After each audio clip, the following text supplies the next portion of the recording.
The NASCAR Whelen Modified Tour rolls into the Martinsville Speedway for the season finale to determine the 2023 champion. The battle comes down to two drivers. Three-time champion Justin Bonsignore looks to add a fourth tonight, but he's 13 points behind the current championship leader, Ron Silk, looking for his second crown. But there's other factors at play. NASCAR Cup Series competitor Ryan Preece is returning to modified competition tonight, and he's got his eyes and his focus on one thing, a Martinsville grandfather clock. It's the NASCAR Whelen Modified Tour Championship race, and it's next.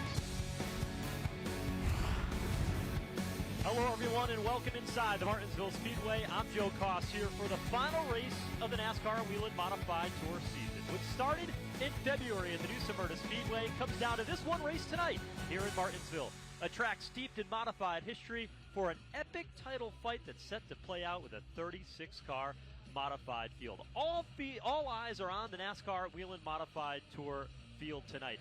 The battle has been raging all season long between Ronnie Silk and Justin Bonsignore, and at times that battle has boiled over. But tonight, it's down to those two drivers as they determine who will be the 2023 champion, and we'll keep an eye on that story as it goes on throughout the day. But up front, we've got a new pole sitter today for a second time in his career. Tyler Ripkema earned the pole, and he's going to be flanked by returning to modified competition, no stranger to it, Ryan Preece, NASCAR Cup Series star, who wants to reclaim glory and get a second grandfather clock here tonight. We'll see mixed agendas tonight. Drivers going for a championship, drivers aiming for their best possible championship point standing finish among the top 5 or top 10 drivers, and others who are here for one purpose, and that's to be able to win that grandfather clock. Drivers like Ryan Preece and others who maybe are only in a one-off race.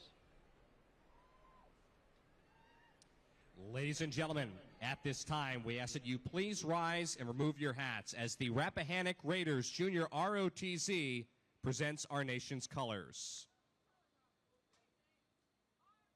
Please remain standing as Senior Pastor Tim Hunt of Rich Acres Christian Church offers tonight's invocation. Would you pray with me, please? Heavenly Father, we thank you for this beautiful night that you've given us and a chance to be here at Martinsville Speedway and enjoy this race. And so I pray right now for the drivers and their teams, for all the NASCAR officials and everyone that will be working on the track, that you would protect them and keep them safe. And Father, I also pray for our first responders that are inside the track and outside the track, who put their lives on the line every day to protect us. May you protect and bless them. And now, Father, I pray for all the fans, that they would have a great experience tonight and you would protect them as well. And we pray this prayer in the powerful name of Jesus Christ. Amen. And here to perform the national anthem, please welcome Total Praise. Oh, say, can you see by the dawn's early light what so proudly we hailed at the twilight's last gleaming? Whose bright stripes and bright stars through the perilous flight o'er the ramparts we watched were so gallantly streaming, and the rocket's red glare, the bombs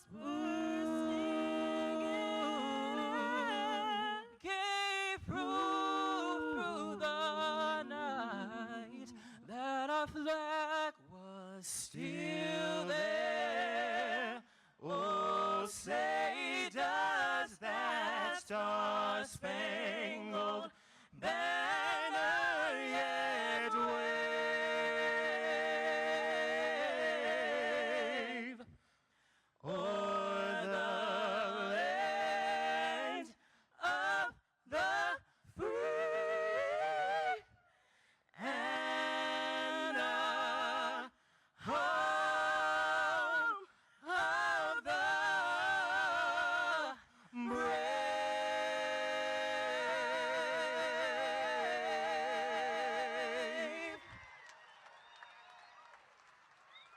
The stage is set here at Martinsville Speedway. It's the Whelen Modified Tour Championship race It's coming up next, the Virginia's for Racing Lovers 200.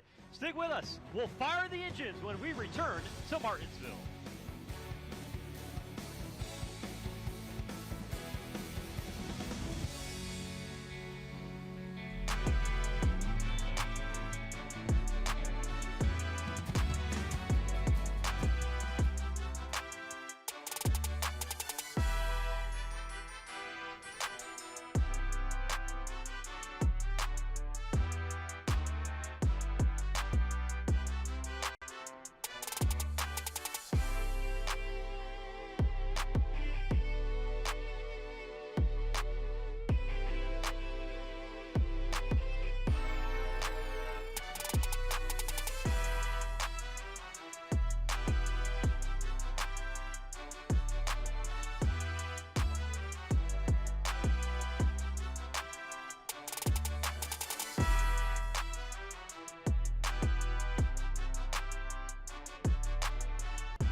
The stars of the NASCAR Whelen Modified Tour buckling in, getting ready to go racing for 200 laps here in the Virginia's for Racing Lovers 200 at the historic Martinsville Speedway, a track that has hosted modified racing from the very beginning and has been part of the NASCAR Cup Series schedule since its first full season back in 1949. One of the most iconic and historic venues in all of NASCAR, so fitting that it returns as the championship venue in the 75th season. Tonight, two modifieds will pace the field, the 21 car fielded by the Wood brothers, and tonight driven by Donnie Allison, who won an event here 56 years ago, a 300-lap event here at Martinsville Speedway. That car fully restored. Donnie Allison welcomed into the NASCAR Hall of Fame in the class of 2024, along with Jimmy Johnson and Chad Knaus this year. And the Ray Hendrick number 11, the car that he beat that day when he won that 300-lap event here at Martinsville. Donnie Allison, historic part of this racing, modified racing that has been so critical in the formation of NASCAR competition. We're about ready to get things underway here tonight in Martinsville. Let's go trackside for the command. And now, race fans, for the most famous words in motorsports, please welcome Virginia Tourism Corporation board member, Kelly Lemon. Once again, I'm Kelly Lemon, Director of Digital Programming for Virginia Video Network, Virginia Lee Enterprises, and it is my honor and privilege to be here tonight on behalf of Virginia Tourism Corporation, who is the sponsor for tonight's Virginia is for Racing Lovers 200. Martinsville Speedway, are you ready? Drivers, start your engines!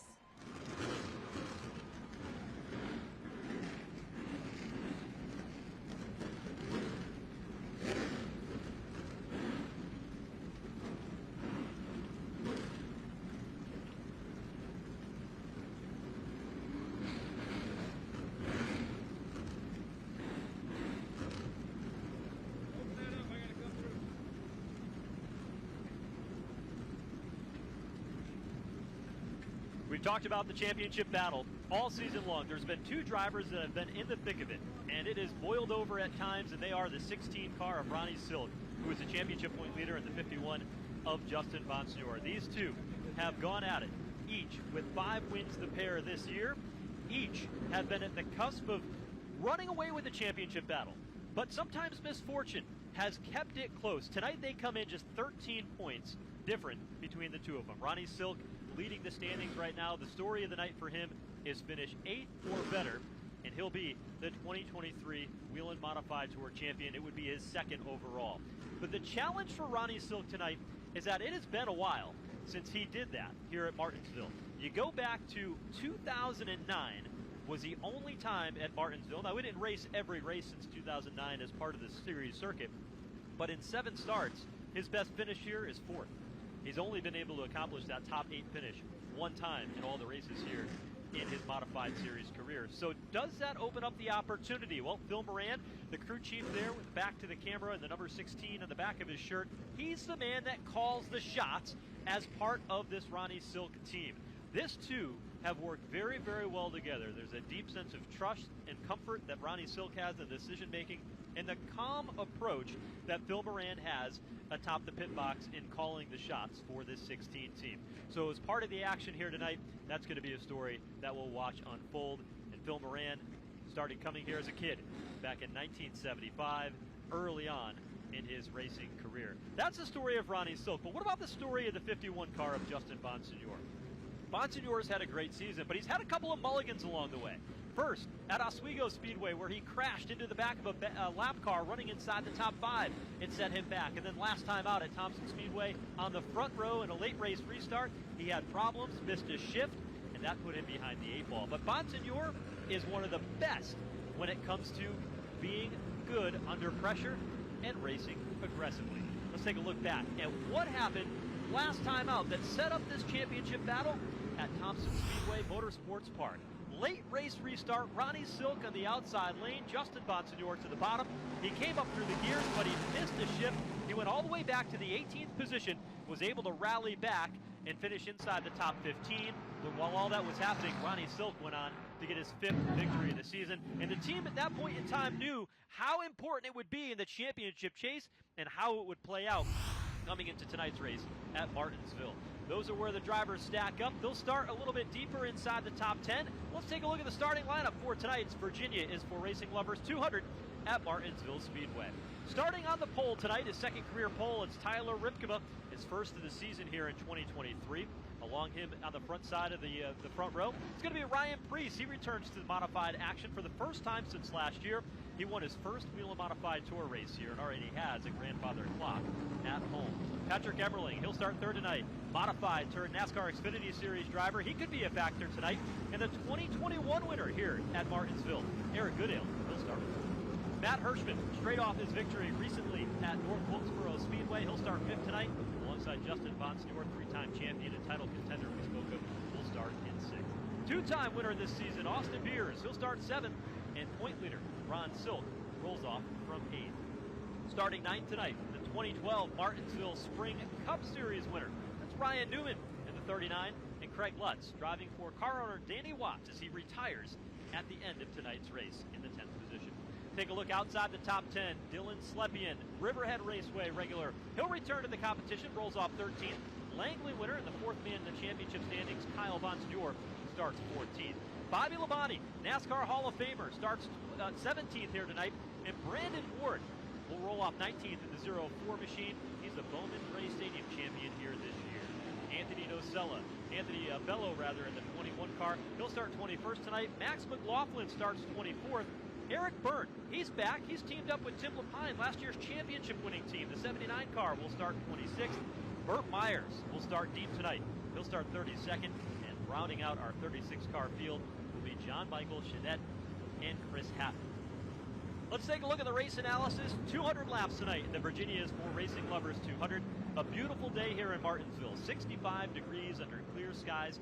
Teams will have 4 tires on pit road that they can change. They'll also have to make an additional fuel stop, so it'll be a couple of stops on pit road. Pit road speed today is going to be 30 miles per hour.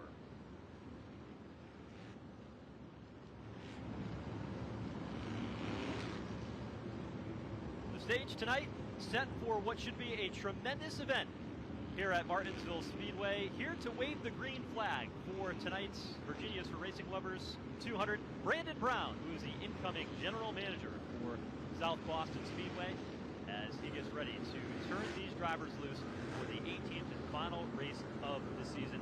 And what no better venue than to have it here at Martinsville Speedway. Of course, the NASCAR Whelen Modified Tour has spent many years rooted in the Northeast, but when you go back to the beginning, in 1985, the very first championship race for the NASCAR Whelen Modified Tour was held right here at Martinsville Speedway.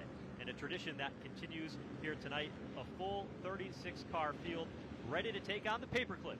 An iconic track with a lot on the line, an iconic trophy in the form of the grandfather clock, and a championship to be decided, and 200 laps between now and then. Tyler Ripkema, his first pole of the season, second career pole, will lead the field to the green flag on the inside lane, while Ryan Preece, NASCAR Cup Series star, in the 40 car returns to modified competition, and he will get him going tonight here at Martinsville as the green flag flies for NASCAR Whelen Modified.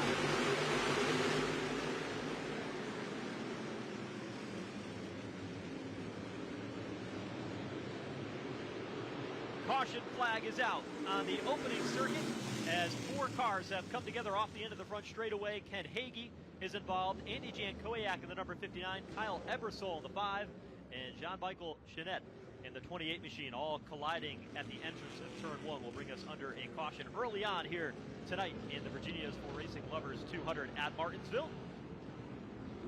On the opening circuit, it was a quick start for Tyler Ripkema in the 32 car. He was able to jump out in front and lead the field to the back straightaway, and at the time of the caution was out in front.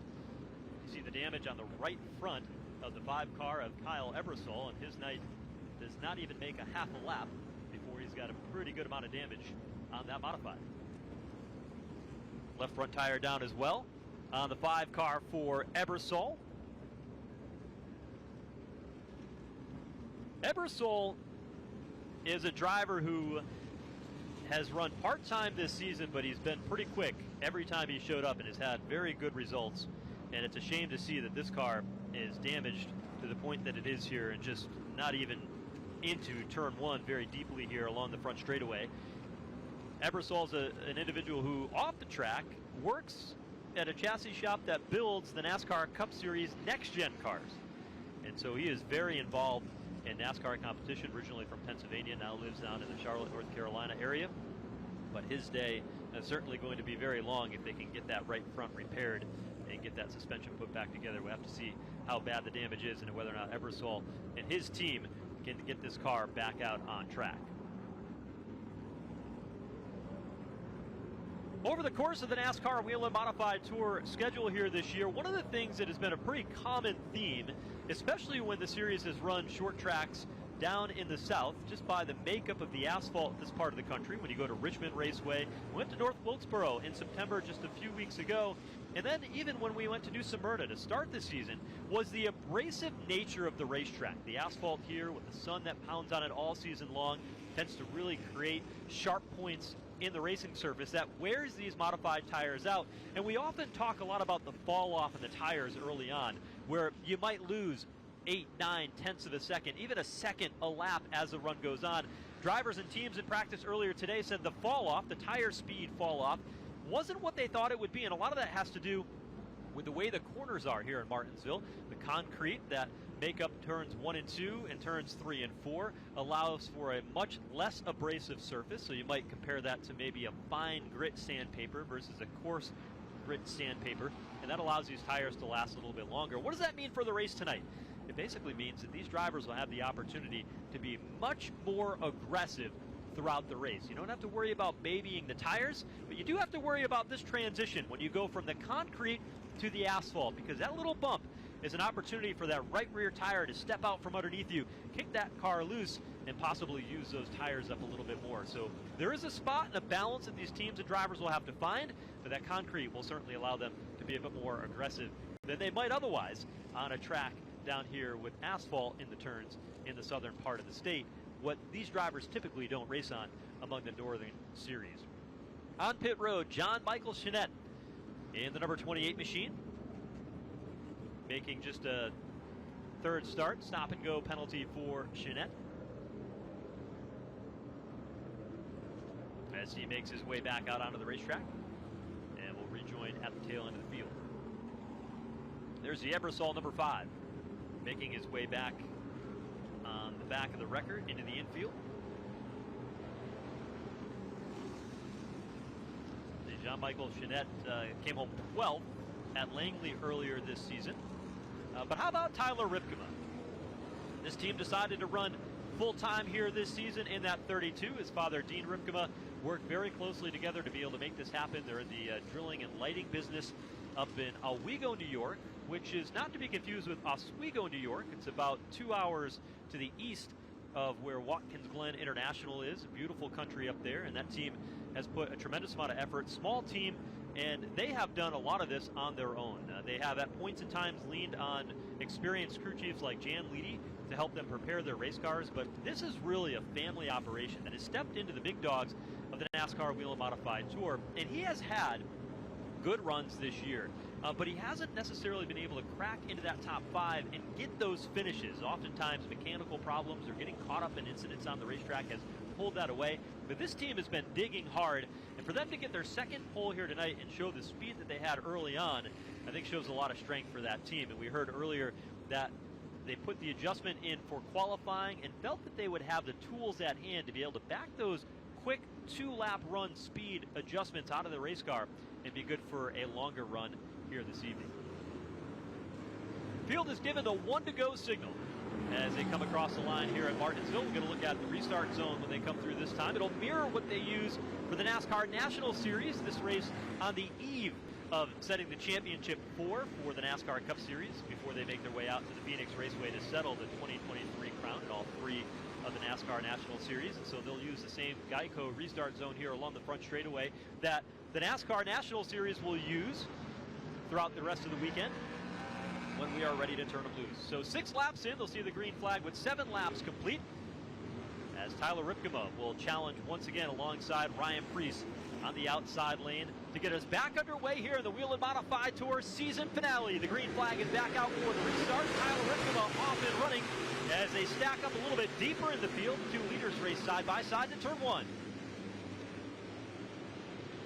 Preece with a good run off turn 2, edges out in front of Ripkema down into turn 3, and he'll clear the 32 and take over the top spot. Ryan Preece to the point. Ripkema now second, and then you've got 2 drivers vying for the 3rd spot. The outside lane, the 58, that's Eric Goodale. He won this race here 2 years ago and has a grandfather clock at home. And NASCAR Xfinity Series owner and driver. To the bottom, the 07, that's Patrick Emmerling working the inside lane.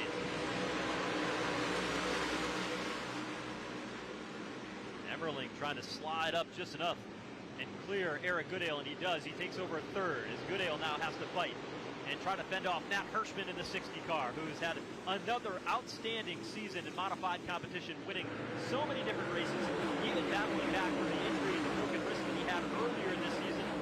After a crash at Thompson Speedway in August, he has bounced back and really has not missed a beat, running solid inside the top 5 at the moment.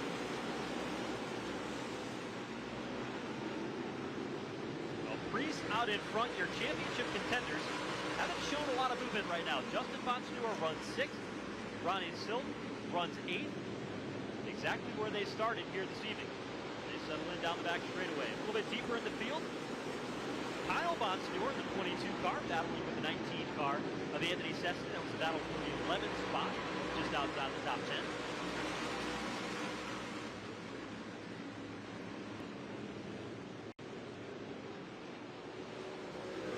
That battle has calmed down a bit. There is the 82 car of Craig Lutz, working to the inside of the 24 of Andrew Krause. Lutz making his final start in the 82 tonight. He'll move on and drive for Goody Racing, the 46 car next season, as Danny Watts moves on to retire at the end of tonight. He's been part of modified racing, both as a driver and an owner, for many, many years with that 82 car. Put the chrome horn in the back of Bobby Santos in the 44 off turn 4. That 82 car, they have had some really good runs over the past several races, and they don't necessarily have the results to show for it. So not many teams are might not look at that team as a group that's running well, but they've had 7 in points, top 5, 5 top 10s this season.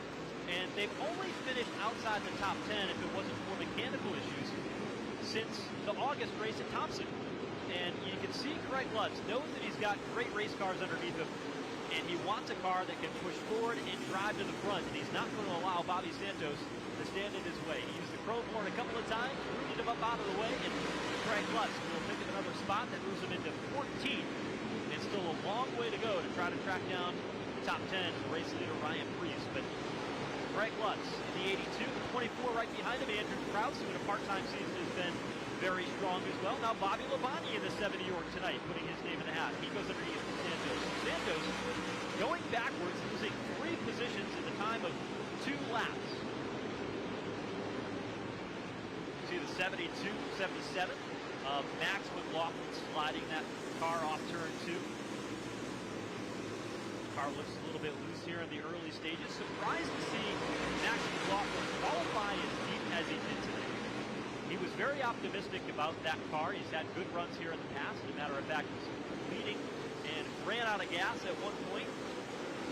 So he's had fast race cars here, but 77 hasn't been able to put it together yet at Martinsville. But he started back in the 24th position tonight, and he's picked up 5 spots since the green flag. So he doesn't have a race car underneath in race trim. Another one of the surprises is that black and white 1 car of Burt Myers, former winner here in the Southern Whelen Modified Tour in Martinsville and a 10-time champion in the Bowman Gray Stadium in Winston-Salem. He started deep in the field today in that 1 car. Right now runs in the 25th position, but started 32nd. So he, like Max McLaughlin, starting to carve his way through the field. Remember, we did have a couple of cars crash on that opening lap. They gained a couple of positions that way. Save rallied back. Here's McLaughlin again in the 77 car. Seeing if he can find a lane underneath the fading Bobby Santos here in the early 21 laps. Santos just does not have the car underneath him that he was looking for here on the short run.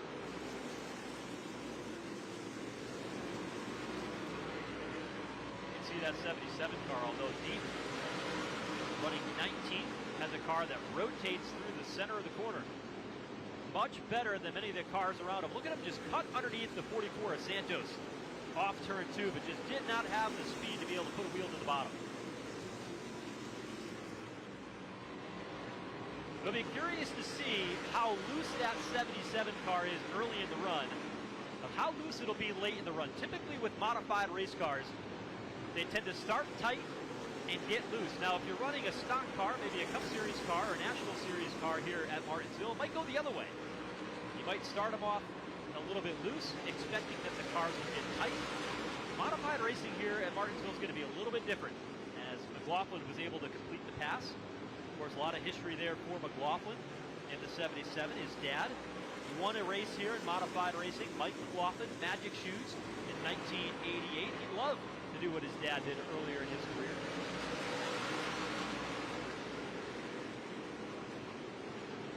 This is the 04 of Brandon Ward. Ward, who had a great season over at Bowman Gray, able to pick up the series championship over there. His first ever modified championship in that 04. Plans to run more races in 2024. As many as possible in the NASCAR Whelen Modified Tour. So interesting to see as Bobby Santos starts to slide back. We are now 27 laps in, and he's already a half a lap behind the race leader, Ryan Preece. Preece working lap traffic already up off turn number 4. As he comes across the line, it'll be 27 laps to go. The Virginia's for Racing Lovers 200. Ryan Preece showing the way. Able to get by Andy Jankowiak in the number 59 car. He sneaks by him, and Ryan Preece has a pretty healthy but comfortable advantage over Tyler Ripkema. And this racetrack has had so much significance in the career of Ryan Preece. Got his first career Whelen Modified Tour victory here. Has a grandfather clock. With that, in spring, the NASCAR Cup Series race, scored his very first Cup Series pole here, driving for Stewart Haas Racing. Earned his first stage win in the NASCAR Cup Series. Led 135 laps that day before the penalty on the road cost him an opportunity to be able to go up and contend for that win. But Ryan Preece has a lot of love for Martinsville with the history that it has here. He's able to put this family car back together, the 40 car, which is the same paint scheme, the same car that he started his Whelen Modified Tour career in many, many years ago, before we knew who he was, the Ryan Preece that is in the NASCAR Cup Series here today. But Ryan's got a lot of help behind him. The 41 team, the interior specialist, the underbody mechanics, the tire specialist, shock specialist, even his crew chief Chad Johnson on hand here tonight from the Cup Series side, getting their hands dirty, working on this modified, and even prepared it at the shop ahead of time. They took this number 40 car to the Stewart-Haas Racing shop so Cole Custer's NASCAR Xfinity Series crew could do pit stop practice with this car. And those crew members are on hand here tonight with the 00 to be able to crew this car over the tire changes and the pit stops that we have coming up later today. So Ryan Preece has a great race car he prepared himself with help from his NASCAR Cup Series 41 crew and the NASCAR Xfinity Series 00 crew from Stewart-Haas Racing, the Cole Custer team. So a lot to look up for Ryan Preece. Works around lap traffic. Tyler Ripkema starting to close in. We talked about the strength of Ripkema, the family team. Ripkema tends to be really good at big racetracks. We've gone to places like Riverhead, and we raced there 3 times this season. He said, that's a track that, I just am not used to running on smaller tracks like this. Where I'm from, Western New York, we run on big tracks, and he's had great runs at tracks like Martinsville in the past, Loudon, Richmond. He's putting together good packages there, and this type of track really suits his style. Now, the brake management is going to be critical, keeping those brakes cool. A lot of the teams added extra ducting along the front of the car and to the rear of the car, changed the pad that they use for braking to be able to allow that car to stop faster and allow it to last the entire distance of the race. But Tyler Ripkema is a driver who is extremely good on Longhorn. It'll be exciting to see how that plays out for him. Ford car of Tim Conley is slow on the back straightaway. Conley, a 9-time winner of the NASCAR Whelen Modified Tour. Off the pace, 62 years old, returned to competition here this year in the Mystic Missile. One of the most famous V4 modifieds that Bob Garbarino fielded for many, many years. Tim Conley bought these race cars and wanted to keep them the same because of the history that those cars held in modified racing. And Tim Conley off the pace and bringing his car down pit road to the attention of his crew. Looks like they're going to go under the hood just 38 laps in to tonight's season finale for the Whelen Modified Tour. Ryan Preece starting to close into the tail end of the field and put some more cars a lap down, or at least threatening to do so. It's kind of interesting to see how this race started off, because if you look back at the trends over the past couple of races here at Martinsville, there have been a lot of short runs to start the race. And typically when you get into a long run like we've got now, 38 laps into this run, after the caution flag came out on lap 1, you've got a series of long run speed here that we haven't traditionally had in the past. And when you look at the strategy that the teams have played out, have they built long run speed in? Have they built the flexibility that they need for the pit stops? Well, 16 car for Ronnie Silk, hoping that he's got that. He started 8th. He's running 8th right now, and if the race were to end right now, Ronnie Silk would be the 2023 NASCAR Whelen Modified Tour Championship. But if you look back a year ago, it was the end of the race when all the chaos broke out. And that's what Silk and his team are focused on. One lap at a time, one race, and to be able to get to the finish line and to be able to win his second crown. But there's a long way to go and plenty of pit stops, which has continued to show a factor all season long where mistakes might happen or the opportunity for somebody to capitalize and come in there and take advantage of the mistake is there.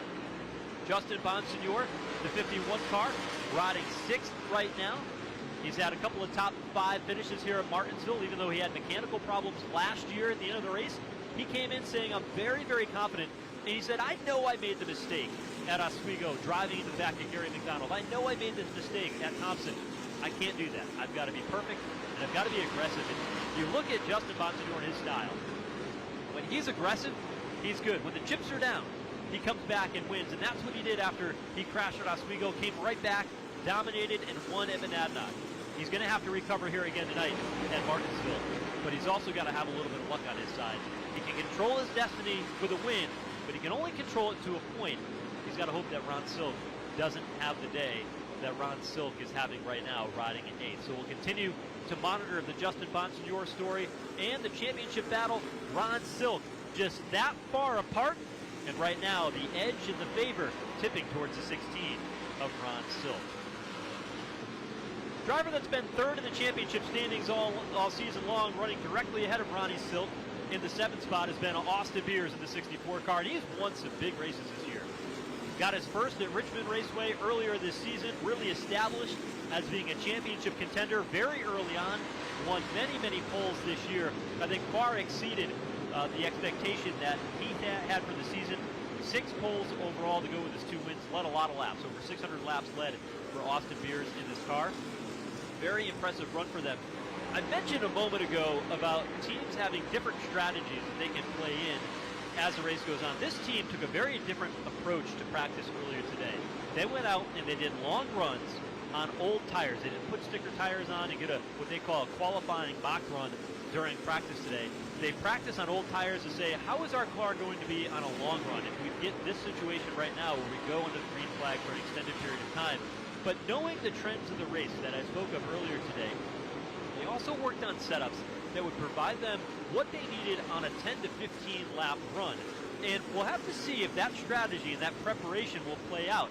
Later in the race, they're going to have to make the decision of, do we put that short run setup in? Do we put that long run setup in? But they took the time in the hour-long practice session today to not focus on qualifying, but to focus on those 2 aspects of the race.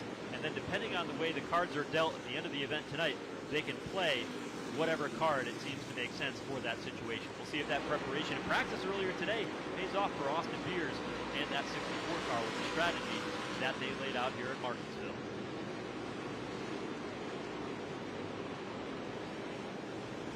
We are just past 51 laps complete today, and Ryan Preece took over the lead on the restart and continues to work through traffic. Bobby Santos now going a lap down, and we've got trouble.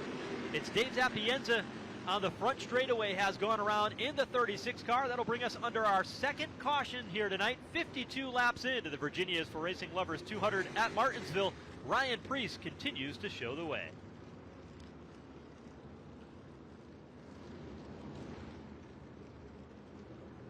Dave Zapienza able to grab a gear, get that car rolling once again. Doesn't look like he's got too much damage on it. That 36 car may look familiar to many modified fans, as Dave Zapienza decided with his number being 36 that he would do a tribute paint scheme to the late Ted Christopher, who won here at Martinsville back in 2005 and earned a grandfather clock. That red 36 paint scheme is a scheme that Ted Christopher drove to his only Whelen Modified Tour Championship in 2008. And a popular one among not only Ted Christopher fans, but modified fans alike.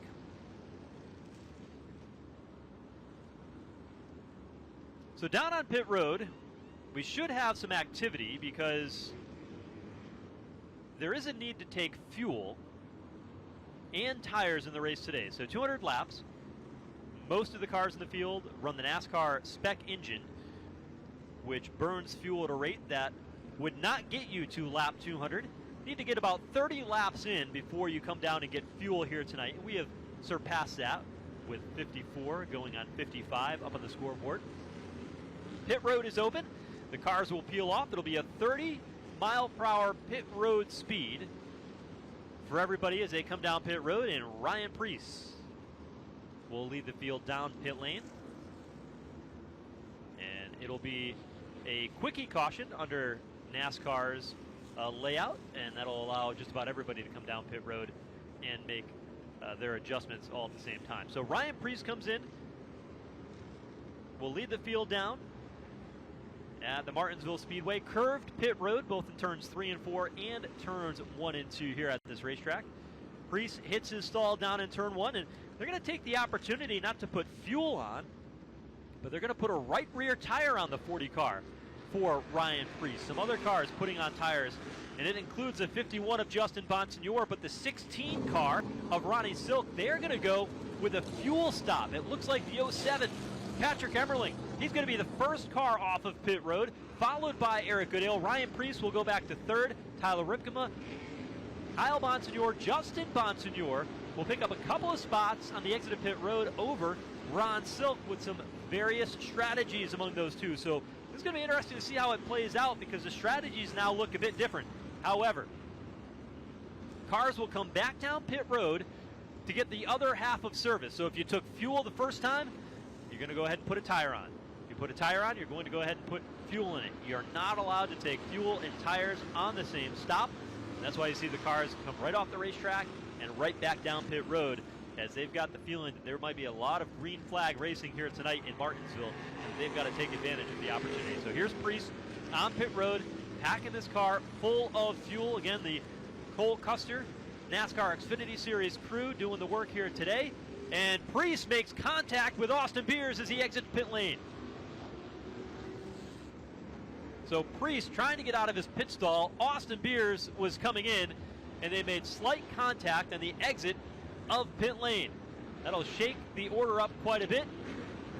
Burt Myers got off pit road first, but he comes right back in. Here's a look at it. Watch the 40 car of Priest and the 64 of Austin Beers as he comes in. A little bit of contact there.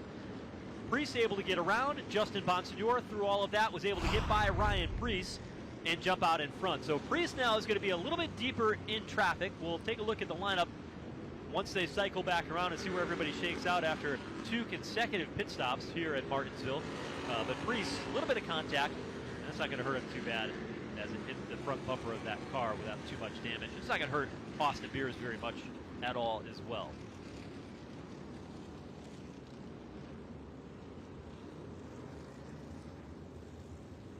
Interesting to see how the 51 and the 16, the 2 championship contenders, looked at that a little bit different and how they were going to approach that pit stop.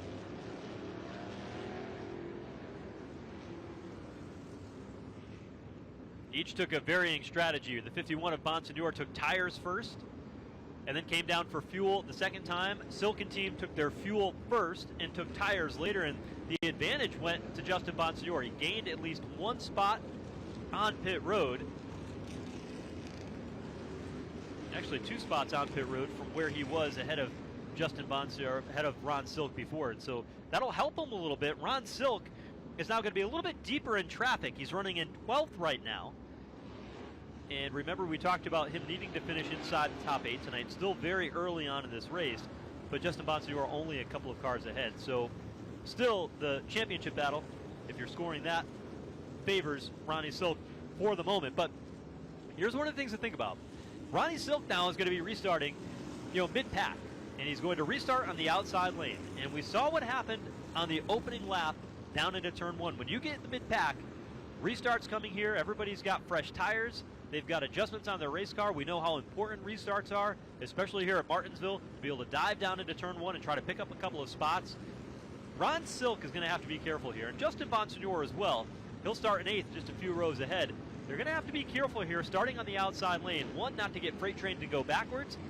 2, to make sure that they don't get stuck and caught up in somebody else's mess that could cost them an opportunity at a championship. So this is going to be a moment when we get back under the green flag that I think could put both these drivers on pins and needles, and I think in particular Ron Silk, only because he's just a little bit deeper back in the field running in the 12th position.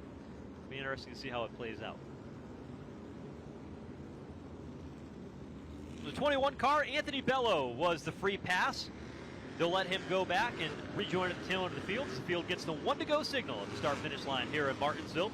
Here's how they run. Patrick Emmerling won all the battles off pit road. He leads the way. Matt Hirschman, Anthony Cecily runs in 3rd. Craig Lutz, Brian Narducci, Andy Seiss, Brandon Ward, Justin Bonsignor, Ryan Priest, and Kyle Bonsignor. That's your top 10 as we get ready to go back under the green flag here at Martinsville and continue on with the NASCAR season finale for the NASCAR Whelen Modified Tour. So after the round of pit stops, Patrick Emmerling is the race leader to the bottom of the racetrack. He'll join on the front row for the first time tonight the 60 car of Matt Hirschman, 3-time winner in the 2023 season. As we get ready to turn him loose one more time off turn number 4 into the Geico restart zone, the green flag is waving again at Martinsville.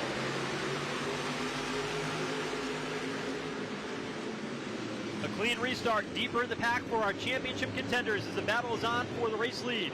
Emmerling to the bottom, going toe-to-toe with Matt Hirschman to the outside, dead even down into turn 3. Emmerling allows his car to drift up in the middle of the corner, but Hirschman hangs tough to the outside.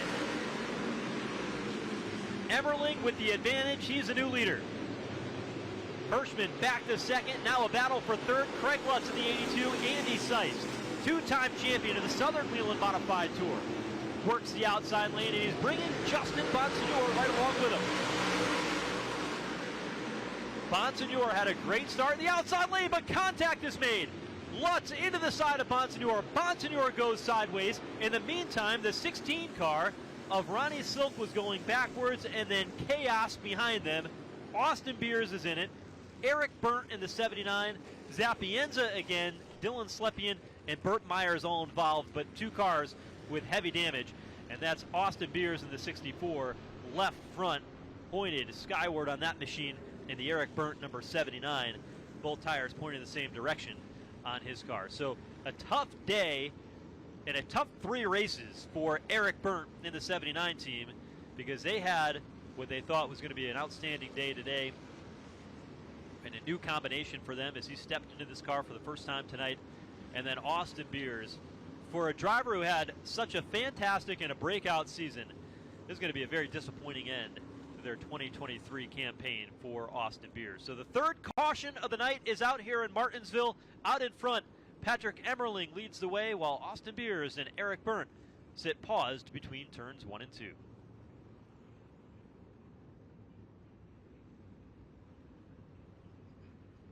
So quite a bit happened there on that restart. Let's take a look at it, and we'll see exactly how it broke down. Watch getting down into turn 1. You'll see a little bit deeper in the field. It started up front when the 82 got sideways into turn 1. He collected the 51 of Bonsignor. Then behind them, everybody stacked up. The 64 on the binders went around first. Myers pushed Eric Burnt into the crash. They all stacked up, and getting the worst of it was Austin Beers and the 79 of Eric Burnt. There's Austin Beers climbing from his race car.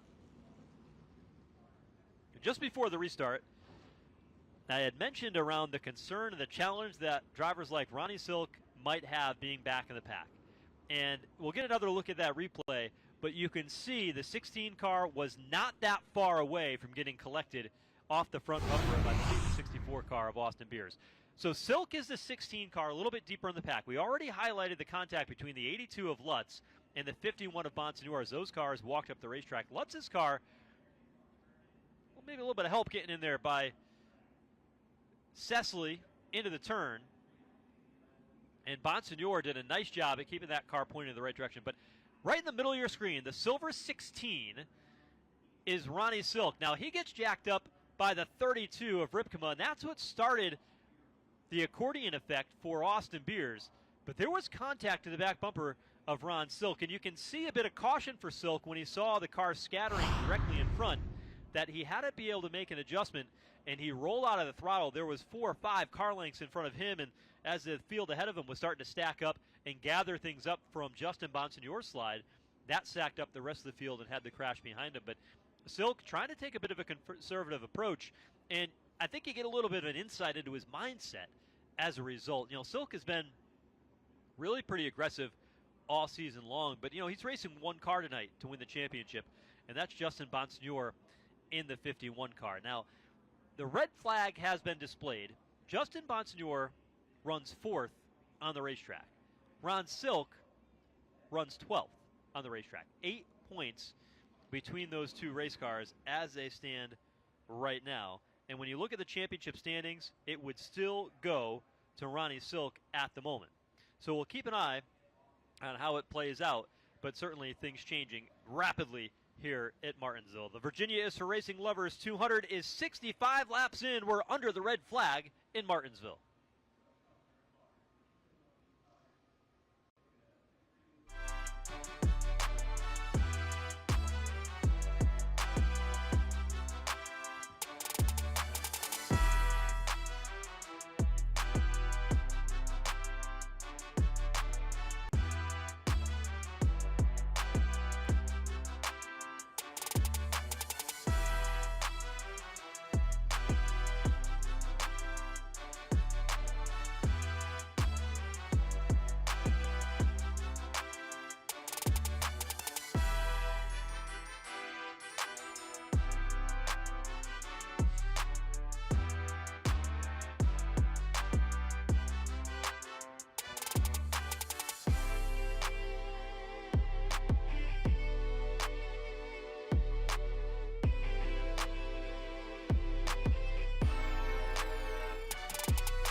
It's a championship race for the NASCAR Whelen Modified Tour at Martinsville Speedway here tonight. I'm Joe Koss. Thanks for joining us here tonight for what has been an outstanding 2023 season for the Modifieds. Tonight, the Virginia is for Racing Lovers 200. A great crowd on hand as it leads into the penultimate weekend of the NASCAR National Series events that'll set the championship four that'll run for the titles in NASCAR in Phoenix just 1 week from now. But we already start planning for the 2024 campaign, don't we? Just this week, NASCAR announced the 2024 NASCAR Whelen Modified Tour schedule. 16 races in all, and just like we did last year, we'll start off the New Smyrna Speedway as part of Speed Weeks in February, the February 10th, that Saturday night that kicks off the World Series of Short Track Racing down in New Smyrna. Wrapping things up again here on a Saturday night, October 26th at Martinsville Speedway 1 year from now. But a couple of highlights on the schedule. It returns to Richmond Raceway again in the month of March. 3 trips next season to Thompson Speedway Motorsports Park in Connecticut. 3 trips to the Monadnock Speedway under the JDV production leadership, Josh Veneta and his entire team up there. Seekonk Speedway returns. New Hampshire Motor Speedway is back up to Western New York at Lancaster and Oswego Speedway. And one of the highlights of the 2023 campaign was a race at North Wilkesboro Speedway, and we will do that again in the 2024 season for the NASCAR Whelen Modified Tour. Make your plans now. It's going to be a great year with a 16-race schedule rolling into next season. It's never too early to start talking about the next modified schedule when it comes to open wheel fans. Red flag has been lifted, and the field begins to roll. There's 66 laps complete. Patrick Emmerling out in front has been a factor in every race that he's run this year in the Whelen Modified Tour, 4-time winner of the series. And another driver that's had pretty good success at this racetrack is the 58 machine of Eric Goodale. Eric Goodale in that 58 car won here at Martinsville 2 years ago. Now, I asked him earlier today, I said, where's your grandfather clock, the one that you won here? He said, well, I had to negotiate with my wife of where I would put it in the house, and I was able to negotiate a spot on the first floor. And he said, every once in a while I go over there and adjust the weights on it, get those chimes rolling once again. And he said, my wife always looks at me and tells me, you adjusted that clock again. And he said, absolutely, I want to hear the chimes of the Martinsville grandfather clock again. And he hopes to get another one here tonight. That 58 for Eric Goodale is now being shown in the 11th position out on track. His son, Mason, competed at the Riverhead Raceway in a division for him earlier this season. Came up just shy of the championship in his division, but excited to see his family grow in racing as well. And some more Goodales coming up in modified competition, I'm sure, not too long in the future. But Eric Goodale tonight outside the top 10 would love to be able to add to that grandfather clock and maybe do a little bit more negotiating of where that clock goes in the Goodale household down on Long Island. Field working behind the Chevrolet Camaro pace car, and Eddie McCarthy in the 20 car will be the car that gets the free pass. Ken Hagee back on pit road. Ken's had a great season this year in the 18 car, 8th in the championship standings. Will be a career best for him. It's a small team out of Long Island that fights and claws their way to make every race. They don't have the resources that some of the other teams have on the series, but Ken Hagee's been one of the veterans and longtime supporters of NASCAR modified competition. He's making a quick pit stop there. Will make his way back out onto the racetrack. It's been a great story to see him inside the top 10 here as the season has rolled on. There's Ken in the 18 car rolling off the pit lane on the back straightaway. Having a career year for him, and a tough 18 race schedule that went from Western New York down to New Smyrna, Florida, not too far from Daytona Beach.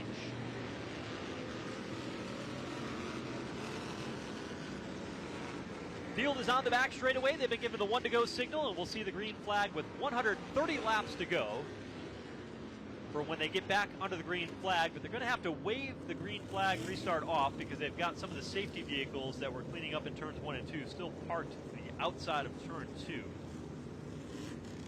They've got the track sweeper and the blower and safety truck still up there. The track is clear enough for those safety vehicles to exit, and that'll allow the field to come back and get the 1 to go signal again this time.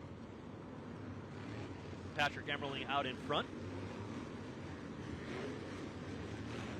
Emmerling stepped into NASCAR Xfinity Series ownership earlier this year, and you know, one of the things that he talked about is he said here in the modified level, you know, you can't necessarily out-engineer your way to speed. Sometimes the simplest way is the best way, and you've really got to outthink your competition. And he's done a nice job at that. Jan leading the entire team that have kept this 07 car competitive week in and week out. We thought he would be a factor here tonight. It would be no surprise to see Emmerling go home with a win, but it's a long way to go. When they get this restart here, they'll roll up onto the main straightaway, and Patrick Emmerling fires first, but outside the main staying even. Matt Hirschman right along with him as they head off for turn one.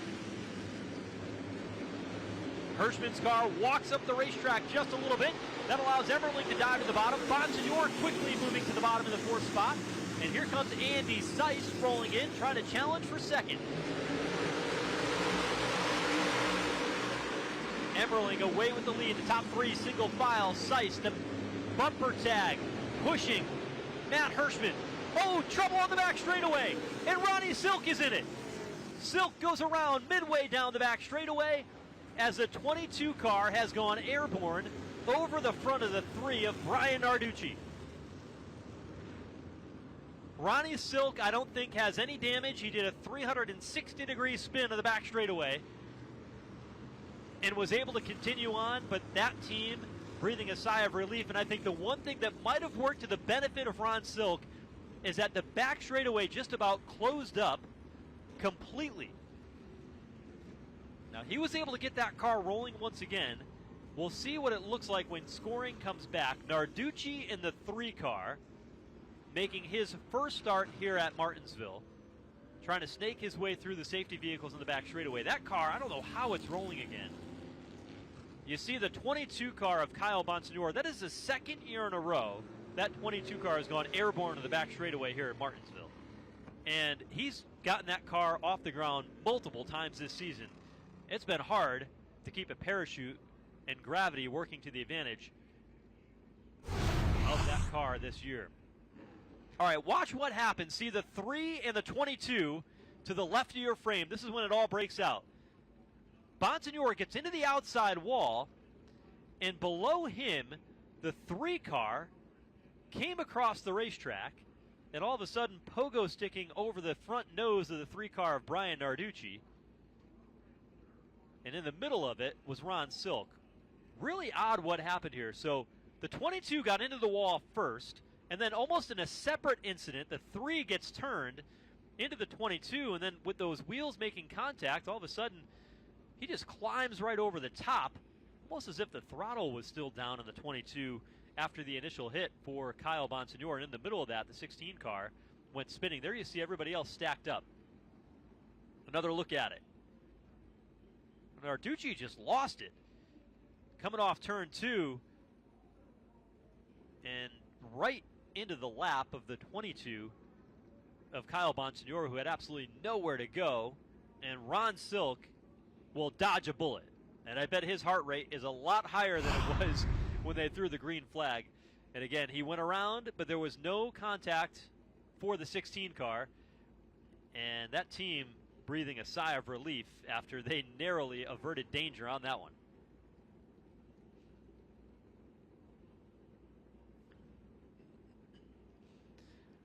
Let's take a look at this, how it happened at full speed. Sparks were flying. We'll take a look here off turn 2. It happens quick. Bonsignor into the wall. There is the 3 car of Narducci darting across the racetrack. Bonsignor going airborne in the 16 car of Ronnie Silk spinning after the fact. So he was able to get that car rolling once again.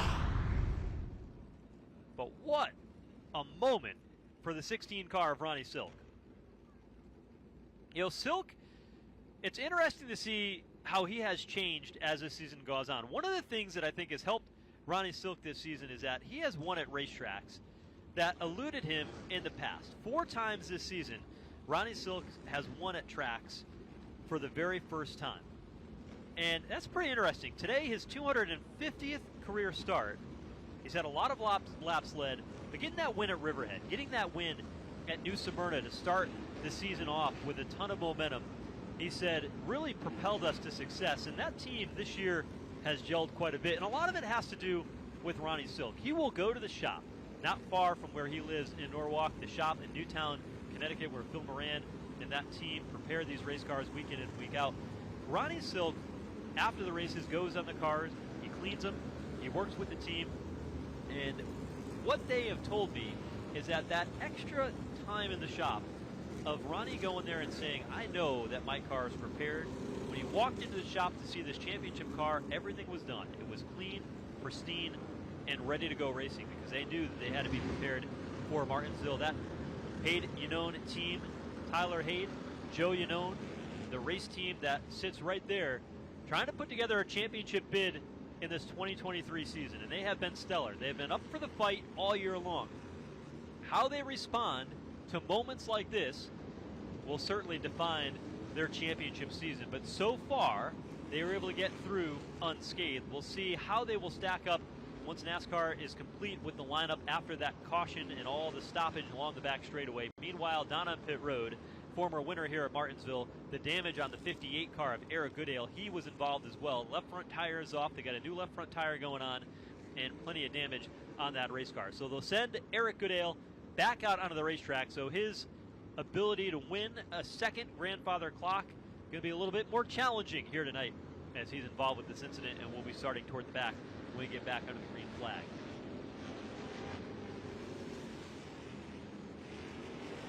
Field continuing to circulate here under the caution. Brian Darducci and the 3 car is down on pit road. Amazing that car still pointed in the same direction. I think when he hit the outside wall, he hit it in such a way that it hit more the nose than it did the tires, but you can see a lot of the damage came along the right side, right between those wheels. That Nerf bar, the metal bar that goes between the 2 tires, badly damaged on the 3 car for Darducci, who is making, as I mentioned, his debut here at Martinsville, and he's tended to be pretty good at tracks that he was going to for the first time. For whatever reason, Brian Darducci really adapts quickly, and boy, they were trying to get the suspension sorted out on that race car. 2 crew members jumping on the right side tires, but that Nerf bar just badly bent skyward for the 3 of Darducci.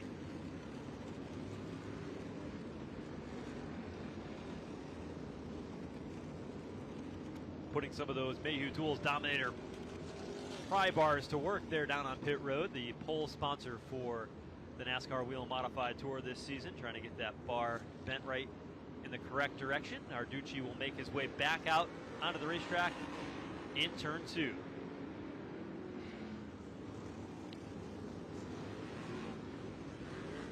So a lot has happened, and we're not even halfway through in tonight's race. 4 cautions in. We've had some eventful moments with our championship contenders, and there is still more to come. Might be an opportunity for more tires down on pit road, more strategy to play out. Wanted to update you with where Ronnie Silk runs on the track. So Justin Bonsignore runs 4th. Ron Silk runs 13th, so he'll be able to restart on the inside when we get back under the green flag. The advantage right now, Ron Silk 4 points to the good in the championship battle. Field in turns 3 and 4. 78 laps complete when the green flag flies. Matt Hirschman and Patrick Everling on the front row. And it's Everling who jumps out to a half a car length advantage getting down into turn 1. Matt Hirschman hangs with him to the outside, but he washes up the racetrack, and Patrick Everling takes advantage to the bottom. Andy Seiss and Justin Bonsignore battle for 3rd behind. The restart clean that time through as Everling takes over sole possession of the race lead, and now Andy Seiss goes back in the attack in the 70 car. Underneath Hirschman who cannot keep his car to the bottom of the racetrack on the restarts. But his car is fast on the outside lane, but just not enough to keep pace with the cars in the bottom contact between the second place cars. Seiss ever so slightly got on the side of Hirschman in turns 3 and 4.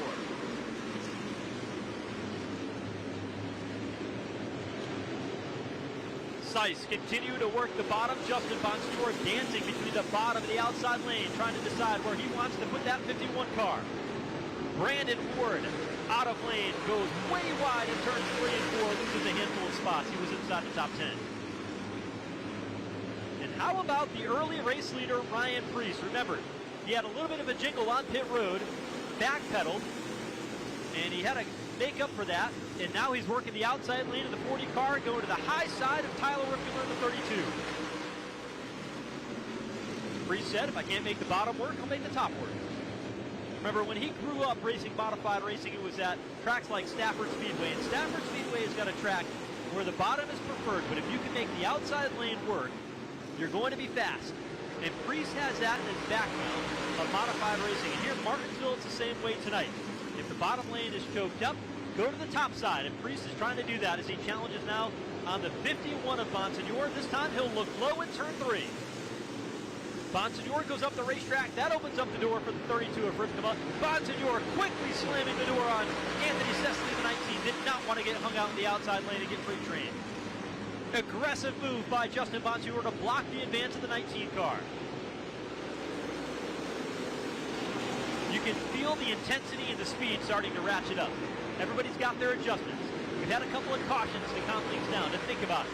The drivers like the 77th car of Max McLaughlin on the hunt.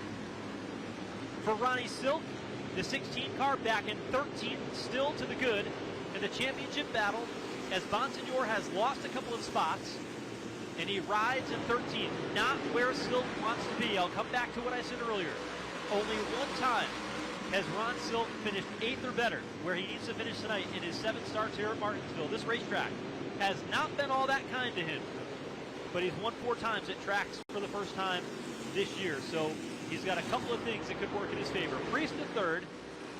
Now Bonsignor will go to the outside lane, but the caution is out. Brandon Ward is spun in turn 3 and 4.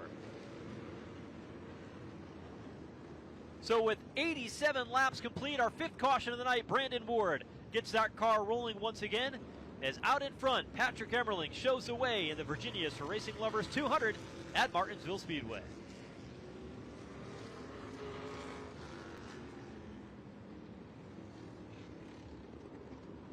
So Emmerling showing the way, and Brandon Ward was able to get that car spun around and continued on. His car, just a few laps prior to that, he got shuffled on a line, went 3 wide in turns 3 and 4, and that car started backpedaling before he got spun around.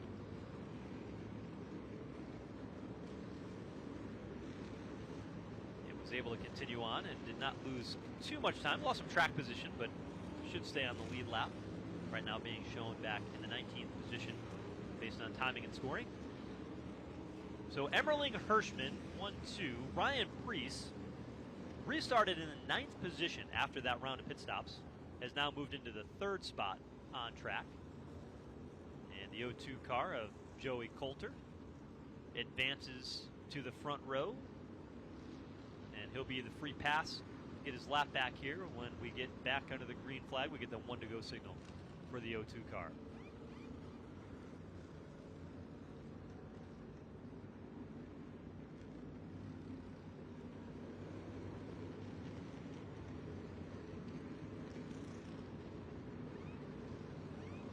So as we ride here under the caution, pit road is open.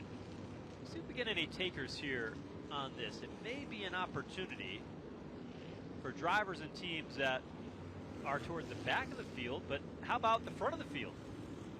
The 07 on pit road. Patrick Emmerling comes down. Matt Hirschman comes down. Andy Seiss comes down. They will all come in for service. Andy Seiss running inside the top 5, having a good run here today. Will come in for tires on his family-owned number 70 car. The 07 of Emmerling, your 1st and 2nd place cars down on pit road will take the opportunity to come down and get service on their race cars. Hirschman will hit his stop first. It'll be tires to the right side of the PD Motorsports number 60 car for Matt Hirschman. His brother, Tony Hirschman, NASCAR Cup Series spotter, here in Martinsville tonight, calling the shots for his brother Matt Hirschman. There's a 70 car of Andy Seiss on pit road. Tires as well for the 07 car of Patrick Emmerling down on pit lane.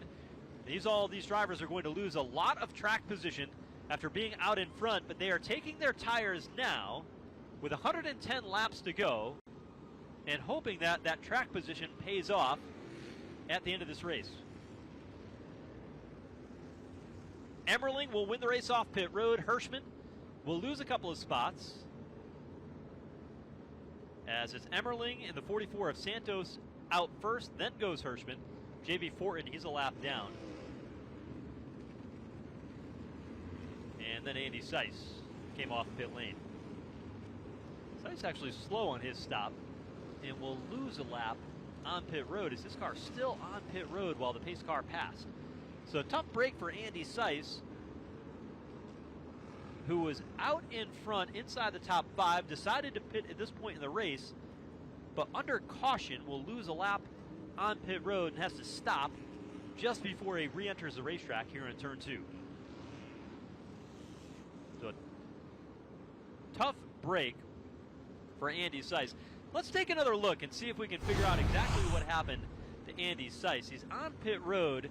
They've got all 3 tires except the left rear back online, and it looks like they're working on trying to see if they can get that wheel fastened to that race car, but for whatever reason they could not get that left rear lug nut to fashion to the Andy Seiss number 70 car, and that's going to cost him an opportunity to stay on the lead lap. That's a costly pit stop for Andy Seiss, who's having such a good day here tonight, but he's going to be mired deep in this field when we get back under the green flag.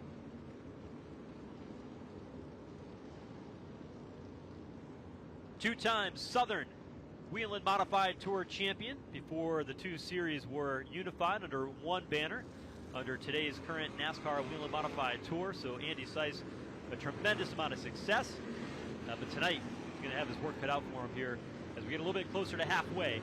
It'll be 94 laps complete, 6 laps from halfway when we get back under the green flag here, and cycling back around to the race lead with this round of pit stops, Ryan Preece out in front, lining up with Justin Bonsignor, Tyler Ripkema, Max McLaughlin, who started back in the 24th position, will restart in 4th in the blue 77 to the outside of row number 2.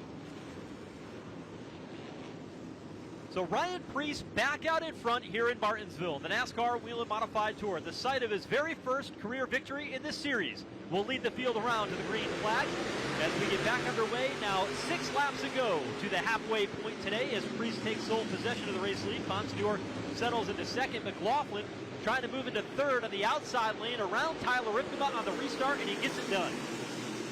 Right along with him, he'll bring the 39 of Ryan Newman, 18-time winner of the NASCAR Cup Series and a 2012 Cup Series victory here in the spring race in Martinsville for Ryan Newman.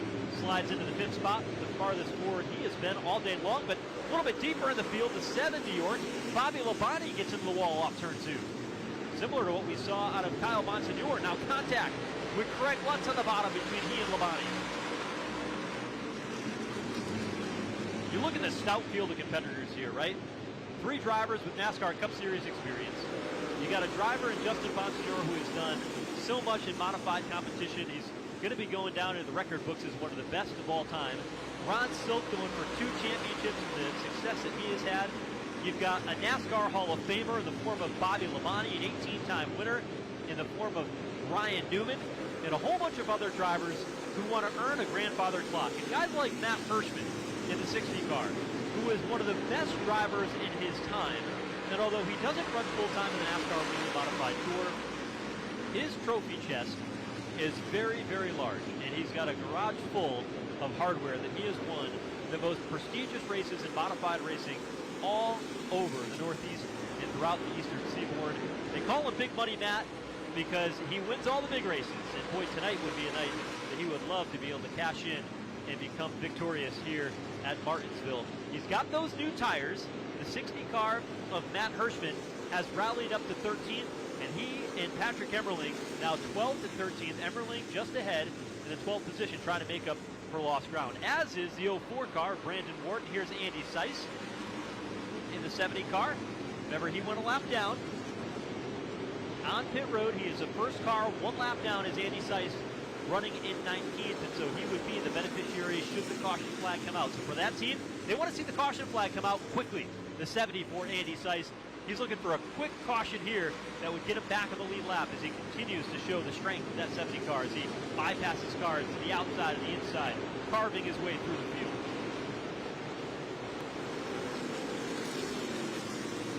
Just past halfway, the halfway bonus will go to Ryan Preece here tonight. Brought that 40 car to the front, looks in the rear view mirror, and Justin Bonsignor is there. And Preece very much aware of the championship battle we've talked about all night long. And Bonsignor heart of that battle. But, you know, Priest has been there before, former champion of the series. He did that 10 years ago, driving for Eric Sanderson in the 16 car at the time, a retired car owner at this point in time. 51 car, Bonsignor. His car starting to come to life here as this track gets a little bit more of this Hoosier tire rubber on it. You see him starting to close in on Ryan Priest and go on the attack. Very impressive run tonight by Max McLaughlin. No surprise with the talent that he has, but track position so important here at Martinsville, but that didn't matter for McLaughlin. Started back in 24th, has driven to the front of the field, and has done so with ease. They used a little bit of strategy and quick work on pit road to be able to pick up a couple of more spots, and now, after the leader's pit under that last caution, finds himself inside the top three, able to get by the pole sitter, 32 car of Tyler Ripkema, as they run third and fourth on the racetrack, 2 seconds behind the race leader, Ryan Priest.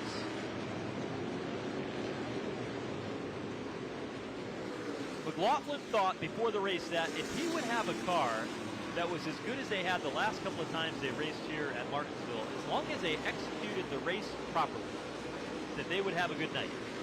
He ran out of fuel here before, he had some strategy, things that didn't work out the way they wanted to when they had quick race cars, but he knew he was going to be fast here tonight, and he's showing that with a good, solid top three run. Ron Silk, the 16 car. Mired back in traffic, but he's ninth right now, one spot shy of where he needs to be able to secure the Whelen Modified Tour crown, which would be to run in the 8th spot. Andrew Krause holds that position for now. Silk doesn't necessarily need it yet. Justin Bonsignor rides second behind Ryan Priest. Bonsignor, though, has not yet led a lap, neither has Ronnie Silk.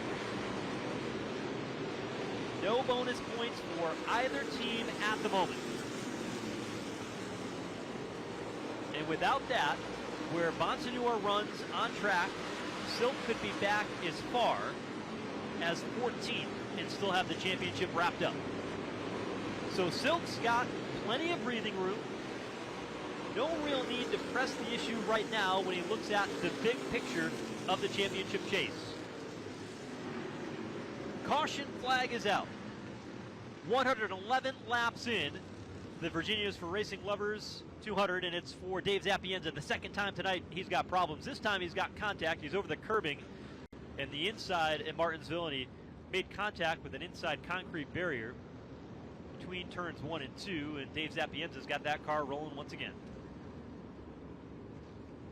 It's been a tough year for Dave Zapienza.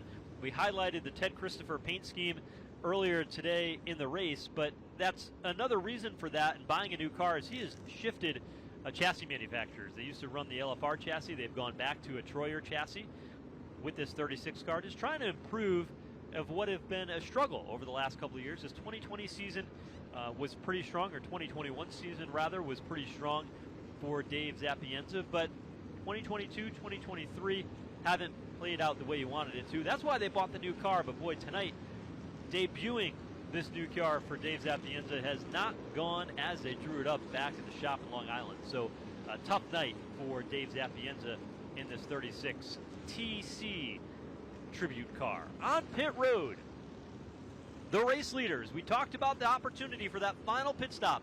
87 laps to go when they come across the start-finish line here. Ryan Priest, Justin Bonsignor, Max McLaughlin, all the front runners on pit road, and we'll see how it plays out. Ryan Newman hits his pit stall in the 39 car. Left rear tire going on that race car. Max McLaughlin, the 77 car, is on pit road. His crew comes around to the right side. 2 tires to start with on the right side of the 77. Tires for the 51. Tires for Ryan Priest in the 40 car. The tires are one thing. The adjustments are something else that will get you to the finish here tonight in Martinsville. What decision will they make? That's the Cole Custer NASCAR Xfinity Series team. Going to work for Ryan Priest. Here's your championship leader, Ron Silk, on pit road. Now how about Justin Bonsignor? He gets off pit road first. A slow stop for Ryan Priest. He loses a lead. He goes to 4th. And Ron Silk will pick up a handful of spots on pit road.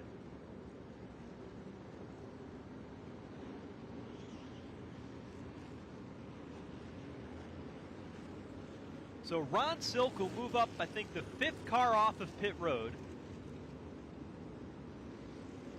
A couple of cars stayed out under this caution period. We'll see how it all shakes out. But Silk is going to close in some more on Justin Bonsignore. That 51 team won the race off of pit road and was able to beat the team of Ryan Preece, the 00 team for Stewart Haas Racing, the NASCAR Xfinity Series team. Now, you may look at that and say, well, they just laid down a pit stop that was faster than what guys do on the weekend in the National Series. But here's the deal. The NASCAR Whelen Modified tires are a much different pattern than what you have in a NASCAR stock car. When you look at a NASCAR stock car, the hub of the tire is much closer to the center of the wheel, and the pattern of that lug wrench is very different. Now, in a NASCAR Whelen Modified Tour car, the wheel, the lug nuts, are put on at the widest point of the rim on the inside of the tire, and so the pattern is quite a bit different. And if you don't have a lot of time changing a Whelen Modified Tour tire, the depth of those wheels and the pattern is very, very different than any other vehicle that you'll work on. And right now, that experience of changing modified tires for Justin Bonsignore and that team, they had a very fast pit stop. Ryan Preece and his team, not as quick, and that's going to put Preece a little bit deeper in traffic. We'll see how it plays out and see how he guides his car forward. But still, lots that is left to unfold here tonight when we get back under the green flag. To update you, Andy Seiss was looking for that free pass. He got it. 116 laps in, and Andy Seiss is going to have that 70 car back on the lead lap, but he's going to have some work to do. He's going to restart in 19th. He's fast, but he's going to be deep in the field when we get back into the green flag. So a couple of cars decided to stay out. Justin Bonsignore will restart in 5th, make it 6th on the outside of road number 3. And that'll leave the front row to a couple of drivers who haven't been up front so far today, and that's Tommy Catalano and Bobby Labonte. NASCAR Hall of Famer on the front row in the 7 New York as we get ready to go again. Green flag is out. Catalano getting a little bit of help from behind. Patrick Emmerling pushes him down to turn 1, but Labonte to the outside lane challenges for the lead over Tommy Catalano. Down the back straightaway, dead even into turn 3 for the race lead at Martinsville. Tommy Catalano edges ahead off turn 4. Takes over the top spot. Labonte now has to battle with Patrick Emmerling.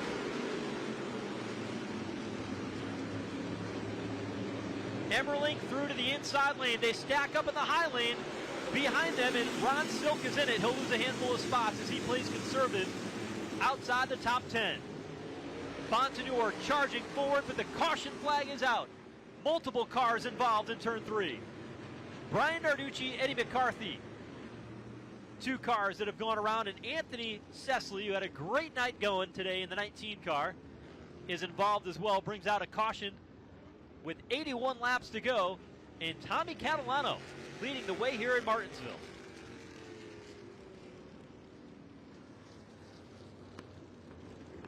Take a look at what happened. I want you to keep an eye on the 16 car, who is right in the center of your screen, Ron Silk. He is right in the hornet's nest of all this. His car got shuffled out of line just before this. It stacked him up. McCarthy goes around. Sesley trying to avoid contact. He made contact with the outside wall. And Ron Silk, somehow, some way, was able to sneak his way through there again. Narducci across the curbing, the inside of turns 3 and 4. Boy, Ron Silk running 8th right now on track. According to the last scoring loop, we'll wait for him to cycle back around here. Boy, he has been right in the thick of it. And no matter what he's done, he's been able to avoid it. He spun once on the back straightaway, was nearly involved in that incident in turns 1 and 2, and now was nearly collected in an incident in turns 3 and 4, and somehow was able to get through. But 9 lives tonight for Ron Silk, and I think he's used up 3 of them. The drama builds. Tommy Catalano leads, 79 laps to go in Martinsville. We'll have more in the season finale in a moment.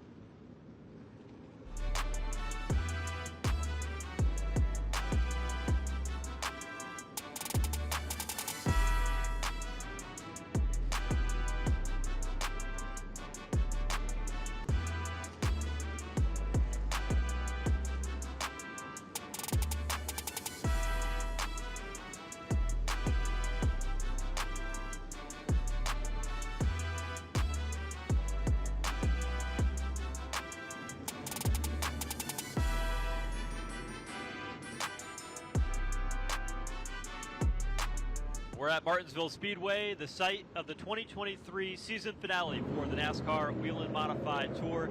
Into the second half of the race, 122 laps complete, gives us 78 laps to go as we work under a caution for a three-car incident in turns 3 and 4 involving Anthony Sesley, Brian Narducci, and the 20 of Eddie McCarthy brought us under the caution flag. Somehow, Ron Silk, the championship leader, who was right behind it when it all took place, but he was able to navigate and get through it somehow, some way, and that's the third time he's averted disaster tonight. And that team has got to be on pins and needles down on pit road as a team. The 16 team goes for their first championship in the Whelen Modified Tour.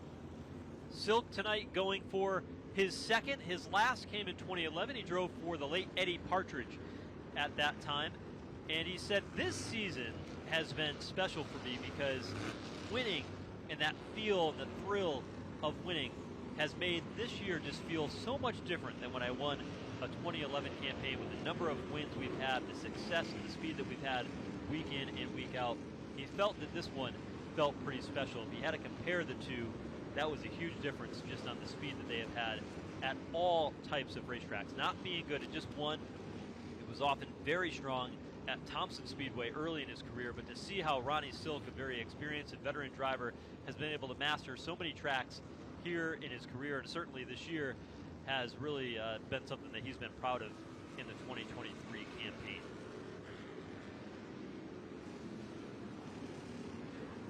So the caution lights go out.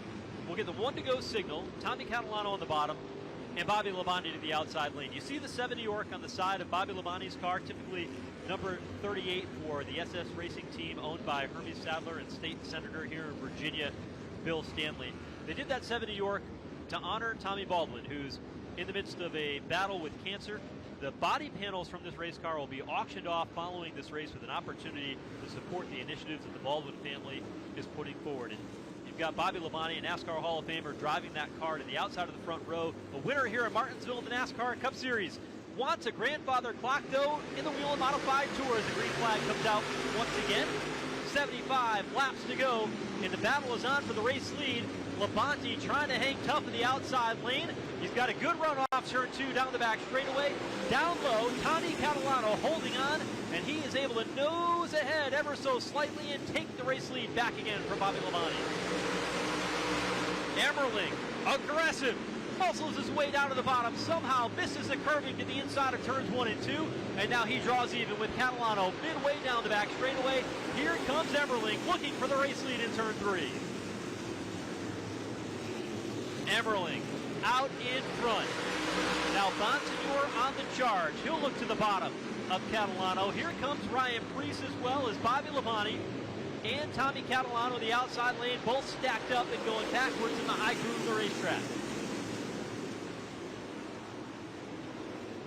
Top 2 single file, now making top 4 single file as Preece gets through into third. Catalano finally able to stop the bleeding, slams the door shut. He gets back down to fourth, a little bit out of shape off turn 4 for Catalano.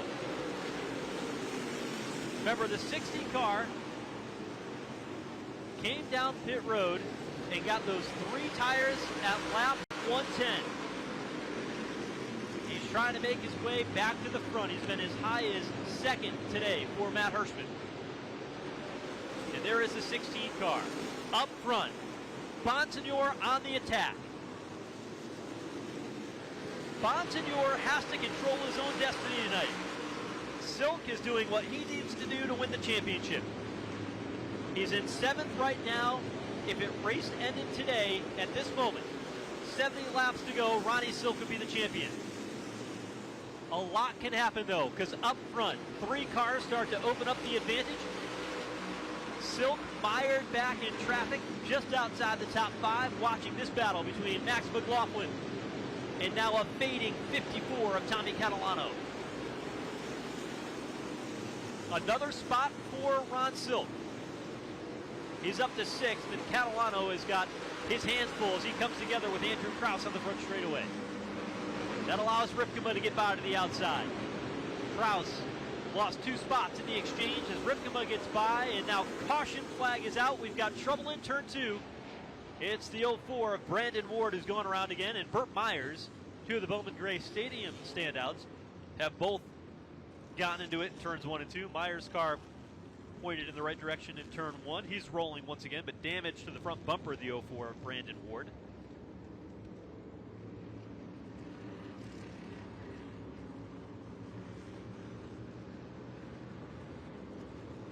Tonight, the first race for Brandon Ward here at Martinsville, even though from this region of the country, as he's enjoyed racing with the Whelen Modified Tour, but had a couple of tough starts. One at Martinsville here tonight, the other at North Wilkesboro just a couple of weeks ago. He said, I tried to figure out qualifying so I'd have that track position. He had it at one point in time of the race, but it's kind of snowballed a little bit for that team once they got shuffled out of line in turns 3 and 4 on that restart midway through the race, and he has not been able to recover since. And now he's got some damage on front of the car. So Brandon Ward, this year's champion at Bowman Gray Stadium. A little bit of work to do on that car. On pit road, the 44 car of Bobby Santos has brought the car down pit road. The crew looking on the left side, even possibly up under the dashboard for the 44 car of Santos as they continue to look there, possibly looking at some of the electronics that would sit underneath that part of the race car. Santos was on the lead lap, currently shown in 16th. On pit road, he was leading a handful of laps ago, but Tommy Catalano, that car just went away from him on old tires. And so Catalano will come around and get 2 rear tires, possibly a third as well on that 54 car for the family team. And we'll see whether or not that's going to be enough for him to race his way back up through the field. There's still quite a few cars that are on the lead lap. 19 cars, with the last being the young Carson Lofton making his second start in the modifieds here tonight. The crew try to get their car back onto pit road. You see the anxiousness down on pit stall because off turns 3 and 4, the pace car is rolling, and Tommy Catalano wants to stay on the lead lap. They drop the jack. He is able to beat the pace car onto the racetrack, and it looks like Tommy Catalano is going to stay on the lead lap. That got close. So he'll have new tires, and we'll see how he can use them here in the final 63 laps once they get the green flag here at Martinsville Speedway. Only a handful of laps left in the 2023 season. Justin Bonsignor was pretty aggressive in trying to track down Patrick Emmerling under that last start. All he can do is go out there and win the race and hope that Ronnie Silk has some trouble that would prevent him from winning the championship. That was what was on Justin Bonsignor's mind. 63 laps to go when the pace car heads in for cover, and the modifieds turn loose again at Martinsville. Green flag is out, dead even across on the start. Bonsignor to the outside lane, but Emmerling with that preferred bottom lane through turns 1 and 2. Emmerling able to clear Bonsignor on the back straightaway. Priest now digging to the inside lane for second. Silk tracked in the high lane as McLaughlin goes through. Silk now back to 6th, and he'll protect the bottom. Ripkema can't put a nose to the inside of the 16 car. Here is Ryan Priest looking to retake the race lead to the inside of turn 3. A bit of contact into the side of Emmerling. Priest gets sideways and Emmerling holds on to the top spot. Bonsignor moving into challenge. Emmerling misses turn 1, and that opens up the door to the bottom as Priest comes back in. On the back straightaway, Priest runs to the inside lane. Score of the lap for Ryan Priest with 60 laps to go. He's back out in front of the modified race here at Martinsville. He's able to clear Emmerling off turn 2, and now Justin Bonsignor moves into challenge for second. Emmerling to the outside lane, and he'll fall back to third with Hirschman closing in quickly in the 16th.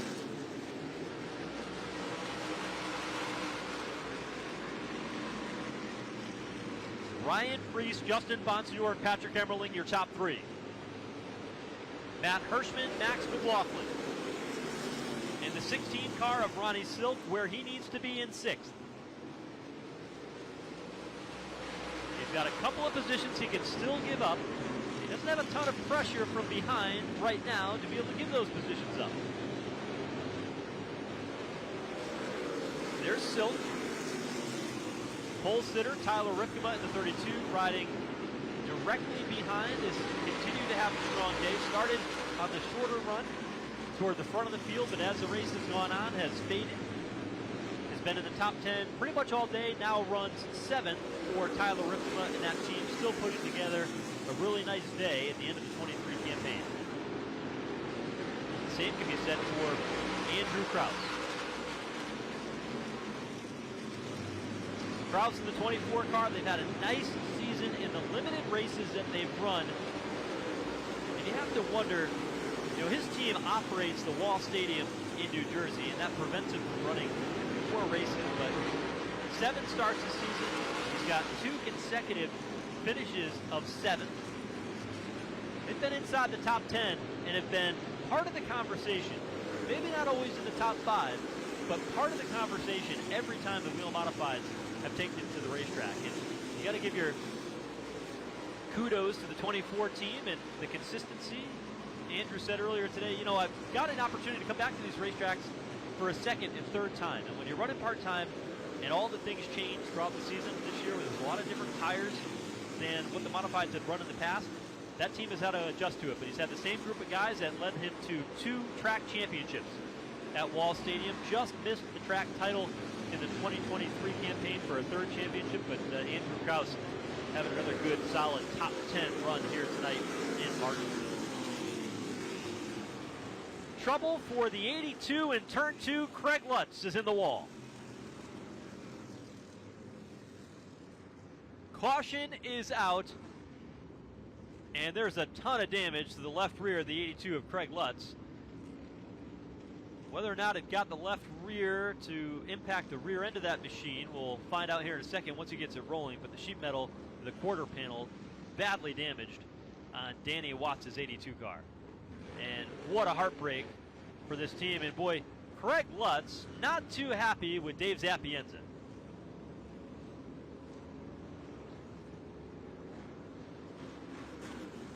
And shows his displeasure some more as he comes down pit road. Tough break for Craig Lutz. Danny Watts retiring at the end of this race here tonight. Been part of modified racing for many, many years in that 82 car, hoping to have a strong run here tonight. Danny Watts, who started out his career as a driver, eventually moved on to become a car owner. Earlier today, right before the drivers' meeting, the NASCAR Whelen Modified Tour Series director Jimmy Wilson presented Danny Watts with a plaque and commemorating his time as a car owner for the NASCAR Whelen Modified Tour and all that he has done throughout his storied career in modified racing. And it's disappointing for this team, I'm sure, to see this 82 car with so much damage on the left rear. Now, the damage, the body panel damage, isn't that big of a deal. The problem for the team is, though, they've got to have that Nerf bar on it. And if that rear bumper is pushed up, the Nerf bar has got to be pushed down in a way to protect that wheel and has got to be tied in to that rear bumper. If they can do those two things, the sheet metal damage isn't that bad on the 82 of Craig Lutz. But that Nerf bar, the way it hit, could be the biggest problem that they've got to worry about. So they're going to try to get that car in the pit stall first and foremost. And once they've got that, work can continue on the 82 for Craig Lutz.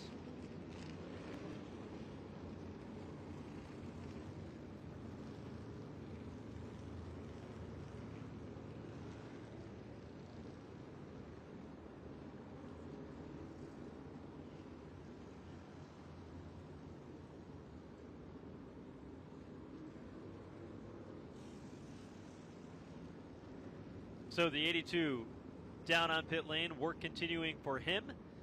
See if they get him back out on track. So Ryan Priest leads the way. Justin Bonsignor is second. Emmerling runs third. You've got Matt Hirschman fourth. Max McLaughlin is sixth. Ronnie Silk is sixth, rather. McLaughlin is fifth. Seventh for Tyler Ripkema, Andrew Kraus, J.B. Fortin, Ryan Newman. That's your top 10.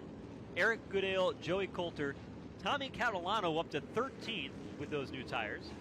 Carson Lofton having a good solid run. He's up to 14th, and Brandon Ward now 15th. Bobby Labonte is the last car on the lead lap, running 16th out onto the racetrack. Yeah, we talked about Danny Watts, but there was another special moment at the drivers' meeting of the Whelen Modified Tour earlier in the day today. Dick Brooks and Mary Brooks have been long supporters of the NASCAR Whelen Modified Tour and has done just about everything that you can imagine in short track racing throughout the Northeast. Since 1985, he's been part of the tour along with Mary by his side. Today, Dick Brooks retired as an official of the NASCAR Whelen Modified Tour. Jimmy Wilson also presenting them with a very special plaque and a very special moment, and rounds of applause of all the teams and drivers that stood and witnessed this moment today. But Dick Brooks is one of those good individuals who has done so much for modified racing, for short track racing at many racetracks in many different roles. If there's been a role at a racetrack in an official capacity, Dick Brooks has done it, and he does it with a smile. And he's going to be missed around the Whelen Modified Tour garage, but we certainly wish Dick and Mary the best in their retirement as they move on to the next phase in their career. But modified racing won't be the same without Dick and Mary Brooks making their way through the garage area and being part of the program in modified competition.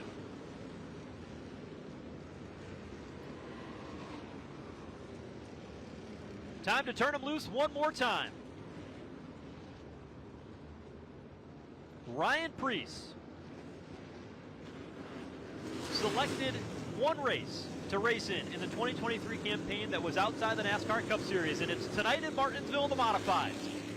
He wants to win the grandfather clock for the second time tonight, but Justin Bonsignore wants the championship.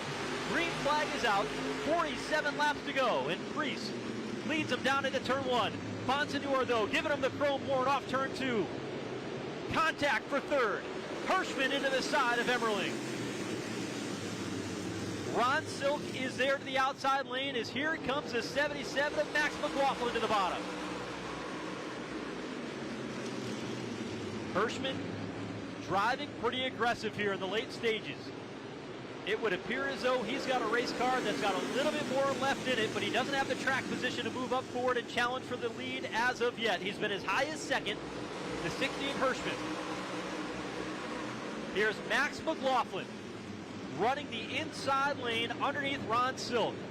McLaughlin's car has been on the edge of loose all day long. Does the 16 team take that into consideration with what is on the line here right now?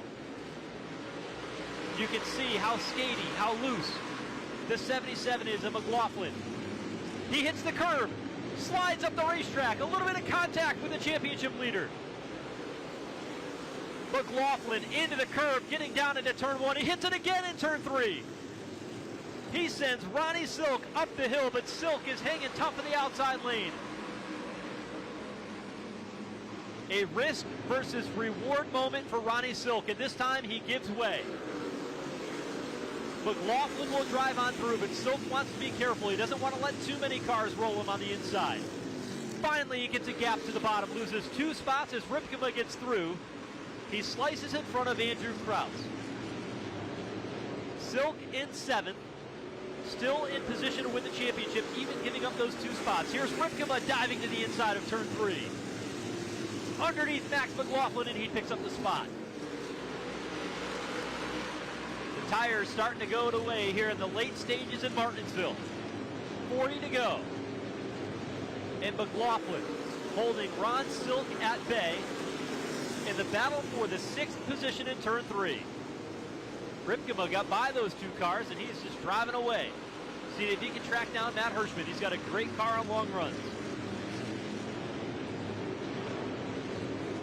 Silk does not need to go up there and get this spot. Max McLaughlin, a veteran, experienced driver in many forms of racing, spending a lot of time in dirt modified racing as of late. He gets up on the wheel. Left side of your screen, the battle for the race lead. Ryan Preece out in front. 0.3 of a second the advantage, make it 3 car lengths over Justin Bonsignore, who's driving the wheels off that 51, trying to go up there and get the victory tonight over Ryan Preece. Even if he does, it will not be enough with where Ron Silk runs in the bottom right of your frame to win the NASCAR Whelen Modified Tour Championship and get his 4th crown. Bonsignore is going to look back at that missed shift at Thompson, and he's going to think about that for a long time if this championship battle goes in favor of Ron Silk, because They would have been nearly tied coming in today. And with where they run right now, if it wasn't for that missed shift at Thompson, Justin Bonsignor would be looking at a very different championship picture. But time is running out. The hourglass, the sand is almost at zero. Inside of 35 laps to go. Tyler Hayden, Joe Yanone, the car owners down on pit road for Ronnie Silk. Phil Moran, the crew chief, who tonight will go for 7 Whelen Modified Tour champions as a crew chief. He got 1 with Todd Zegedy in 2003, earned 5 with Doug Coby. And we'll go for another one here tonight as one of the most talented crew chiefs in Whelen Modified Tour history. But he's got to endure another 33 laps, and they are going to be long laps around this paperclip half-mile racetrack here in Martinsville, Virginia. Silk with no pressure from behind from Eric Goodale, who runs over a second and a half behind Ron Silk. A little bit of brake rotor glow out of the front tires of Silk, but not overdriving the race car, just trying to guide this car around and make it to the finish. Looking for his second title for Ronnie Silk. He's keeping the pressure on Max McLaughlin, though, in that 77 car, and even closes in now right to the back bumper in turns 3 and 4. Silk is there. McLaughlin's car on the highland of the racetrack. Silk looks low in turn 1, but he rolls out of it. He doesn't challenge the position because he doesn't need it. A little bit of lap traffic up ahead. That's Chris Hatton at the bottom of the 07 car. And he runs right in the groove through turns 3 and 4, but drops out of the way of this battle on the front straightaway, and both Max McLaughlin and Ron Silk get by cleanly.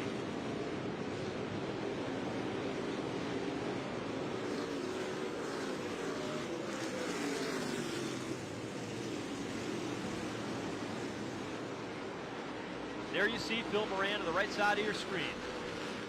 He has been here and done this so many times before.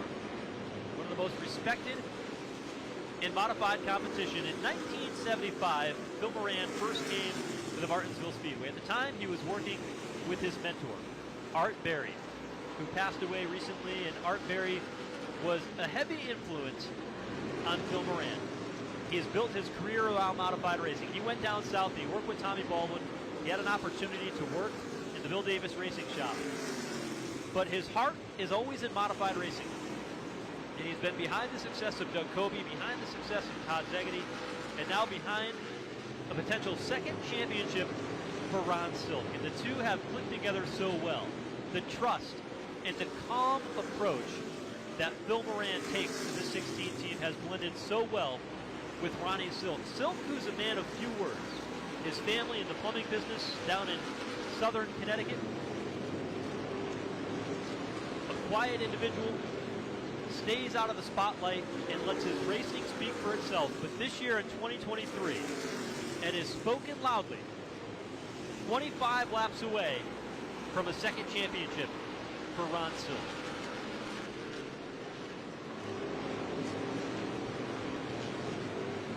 Out front, that battle that we were watching is calmed down for a moment, but the caution flag is out.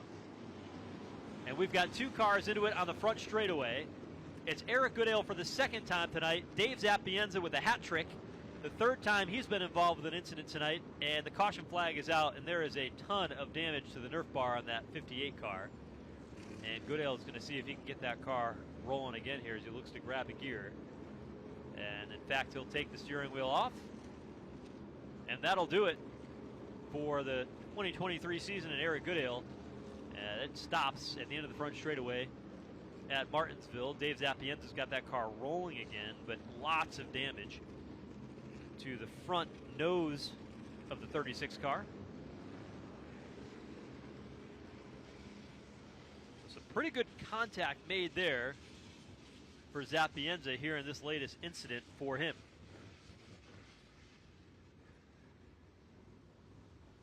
Looks like he's He's got that left front tire towed out a little bit as well. Safety team is there, and the field has been stopped in turns 3 and 4, while the safety crew works down here along the front straightaway to get this car off the racetrack, the 58 car of Eric Goodale.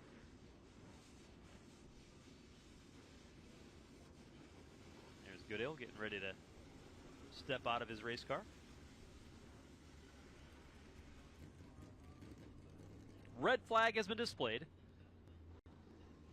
and Eric Goodale's season comes to conclusion here tonight off the end of the front straightaway in Martinsville, Virginia. Make the long walk back to the safety vehicle and head back in to get checked out, but Goodale's season is done. Red flag is out. Cleanup underway here along the front straightaway. We've got 23 laps to go, and the Virginia's for Racing Lovers 200. We'll have more from Martinsville in a moment. Invite Disney and Farberware kitchenware into your home. Share a meal with a sprinkle of fun. Make memories that sparkle with joy and last a lifetime. Cook up something unforgettable. Create smiles with Disney and Farberware. Available at these retailers.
"23 laps remain in the Virginia's for Racing Lovers 200 for the NASCAR Whelen Modified Tour. We're under the red flag for an incident on the front straightaway between Eric Goodale in the 58 and Dave Zappienza. Work continues down to the front straightaway to get the 58 car of Goodale cleared up and get back underway so we can see as much green flag racing at the end of today's race as possible. At the start of the race today, there were many dignitaries on hand, and among them we had two very special race vehicles that paced the field tonight. One was the 21 car, the Wood Brothers Modified, that was driven by Donnie Allison here in 1966, and they won the event. Of course, this is the 75th year of NASCAR.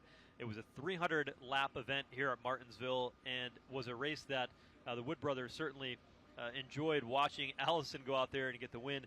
The car was originally a 66 Ford Galaxy that they had adjusted or modified the frame for, where the modified name comes from, to fit the body that they had for that race car. Originally had a 289 engine on it, but they're working on getting that car restored to the exact way, right down to the camshaft. I spoke with Leonard Wood earlier today of the Wood Brothers, and he said, we are working on getting every little detail of this car back to the way it was when it raced here at Martinsville, right down to the Weber carburetor and the way Donnie had it back in the day. There's an image of the car that paced the field here today. That day he beat Ray Hendrick to be able to get the victory.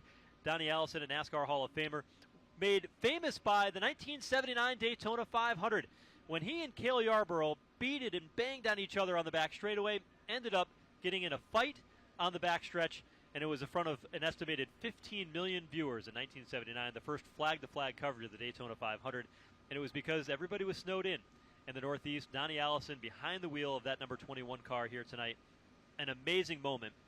It started 75 years ago on the beaches of Daytona, 1948.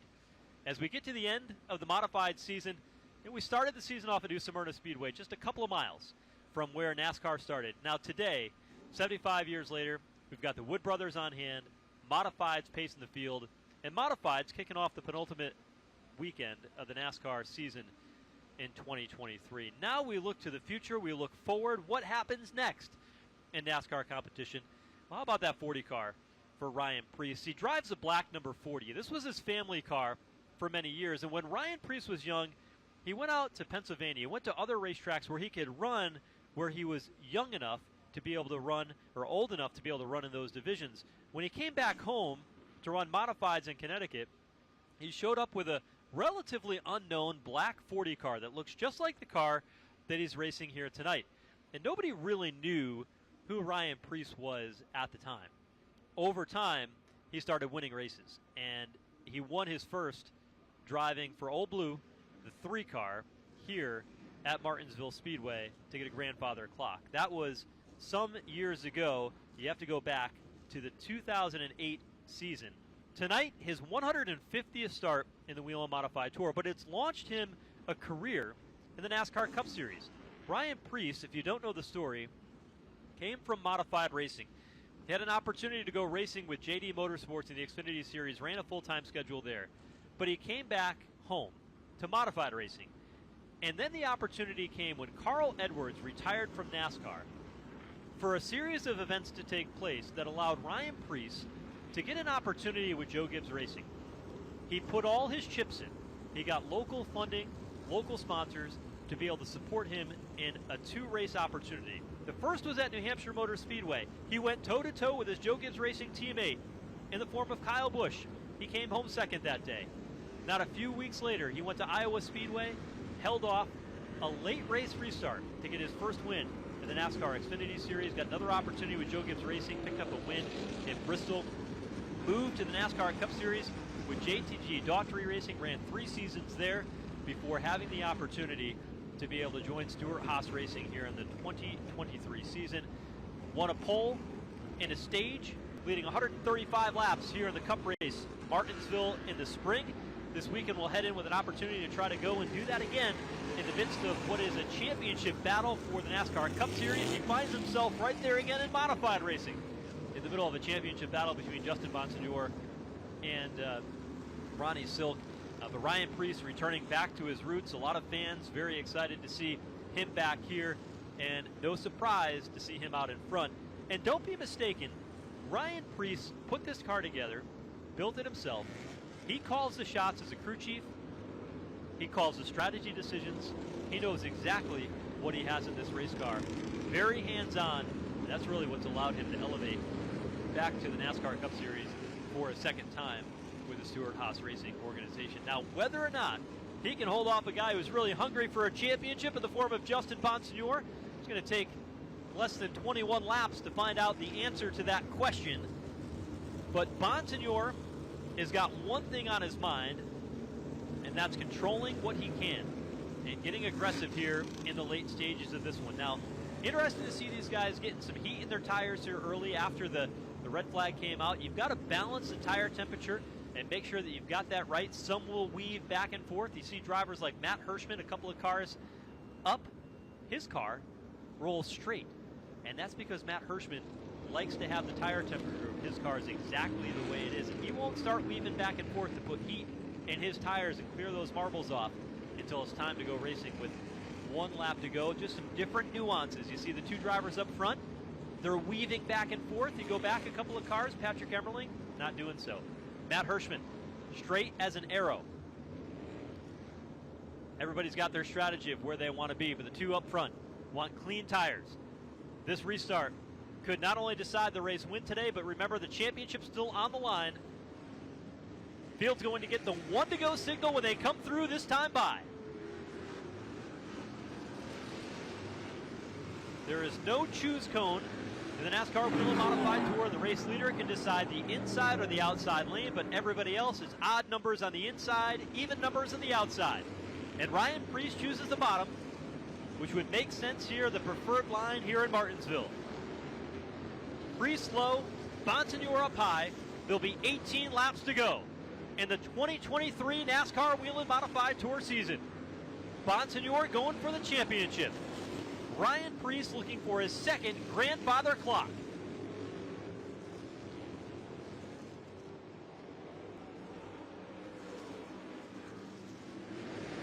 Green flag waves, and on the inside lane, Preece quick to the accelerator, dives to the bottom, but Bonsignore fights in the outside lane. He can't hold on to it. Preece clear to the race lead to the back straightaway. Here comes Emmerling working the bottom. Bonsignore trying to protect the inside lane, but Emmerling muscles his way in for 2nd. They scatter behind. Ronnie Silk in the middle of that. Sideways into turn 1. 1 car up the racetracks, it's McLaughlin. Silk gets through down to the bottom, works to the inside lane, and Bonsignore is able to escape danger that time through. Both championship leaders able to escape that situation. Bonsignore holds on to 2nd. Ron Silk holding on to 6th is enough for him to win the championship if the race ended right now. 15 laps to go when they come to the line this time by. Ryan Preece out in front. Bonsignore has been close. He's 0.4 of a second behind, but he has not been able to get close enough under the long green flag run to challenge Ryan Preece and go for that race lead. Neither one of our championship contenders have led a lap all evening. It's been dominated by drivers like Ryan Preece, who's had a very strong car here tonight and is looking for victory. There's the gap between 1st and 2nd. We'll clock it this time by. The advantage stays the same. Preece with the upper hand over Justin Bonsignore.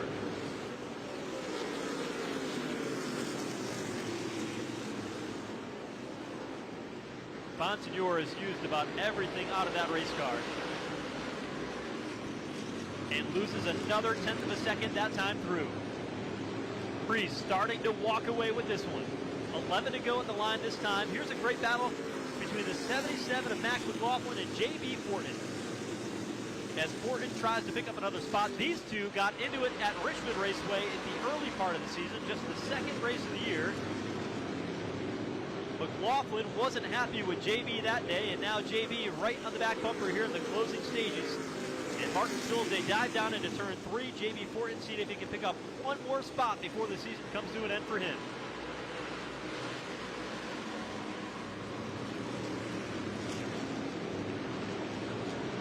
J.B. not using that chrome horn through turns 1 and 2 that time. Gets a bit loose off 2. See that right front brake rotor glowing red on the 34 for J.B. Fortin. Using up plenty of brake. Trying to keep that car underneath him at the entrance of the turn. Labonte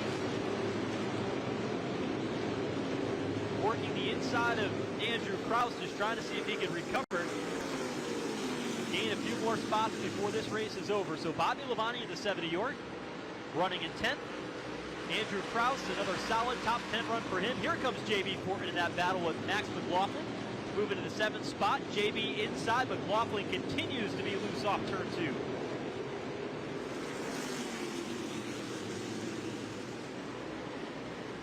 Great battle throughout modified racing. Doesn't matter where you look, there are interesting stories, interesting battles that take place every corner of the racetrack.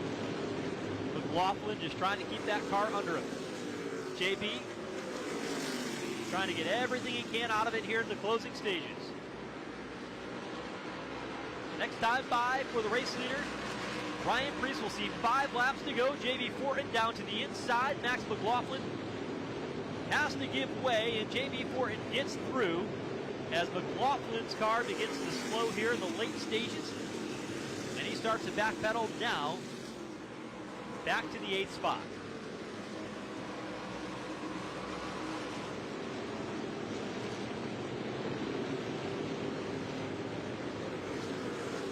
Good battles there at the bottom half of the top 10. 4 laps to go for the race leader, Ryan Preece, as he rolls back into turn 1. A healthy advantage. Just under a second over Justin Bonsignor. Ron Silk in the 6th position would claim the Whelen Modified Tour Championship. Preece, a 25-time winner in the series, looking for number 26 tonight. There's Ronnie Silk on the right side. Tyler Haight, Joe Yanone, and Phil Moran, all down on pit road. The entire 16 team have 2 more laps to go to claim their 2nd Whelen Modified Tour Championship. Bonsignor in 2nd. He was not able to challenge Ryan Preece, who will see the white flag this time by in Martinsville.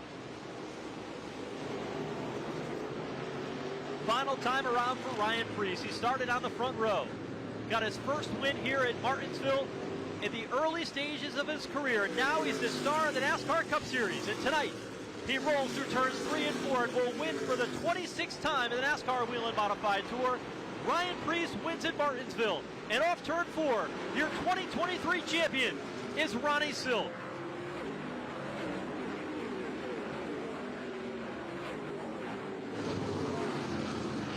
For the 2nd time in his career, Ron Silk becomes a NASCAR Whelen Modified Tour champion on the strength of a 5-win season. He never got to the front today.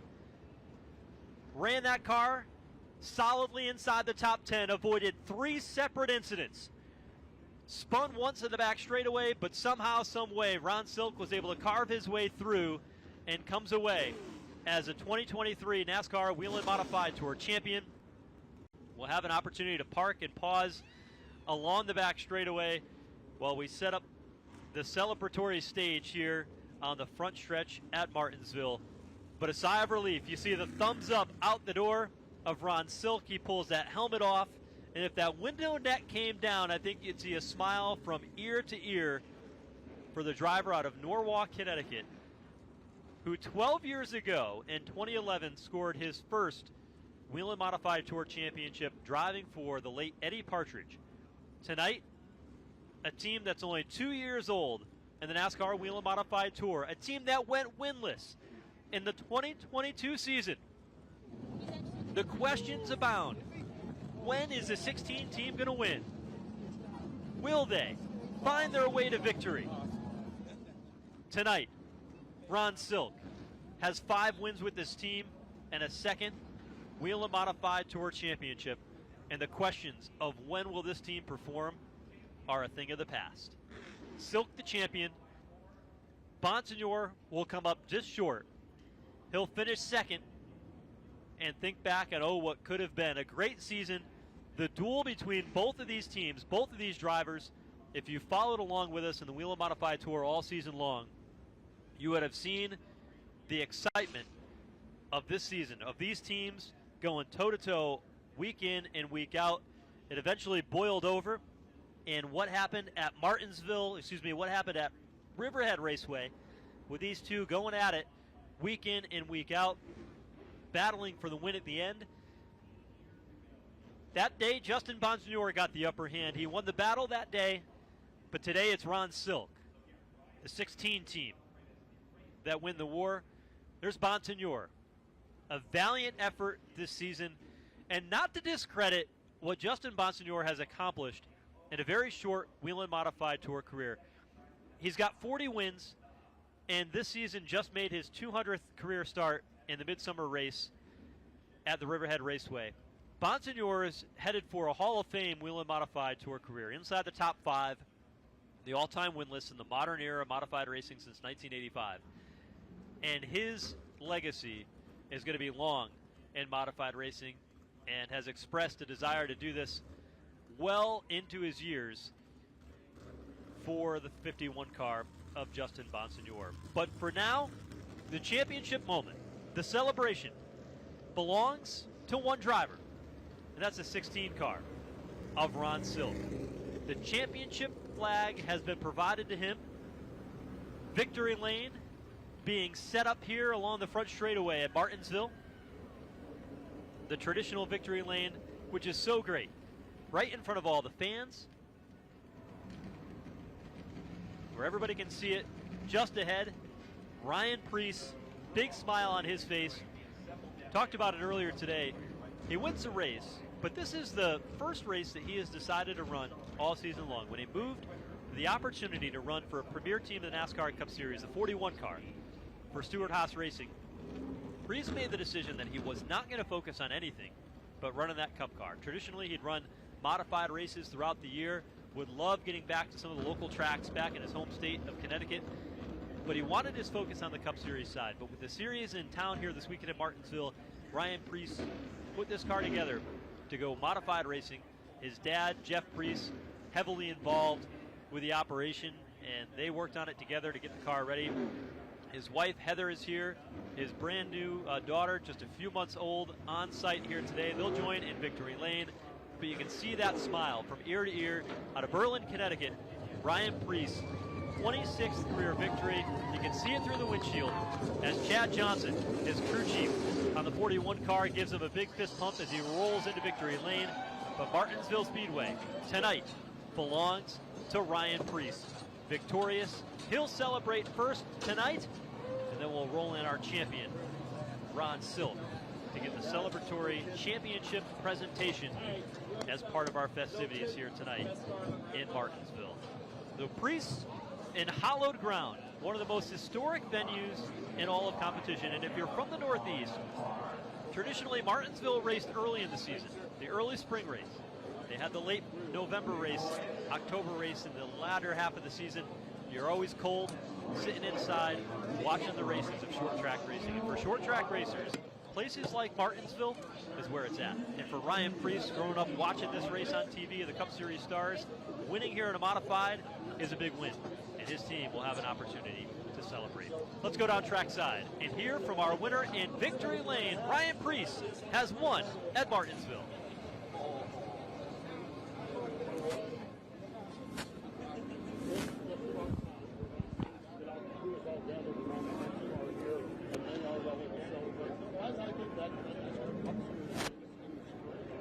Okay, we're good. Thank you.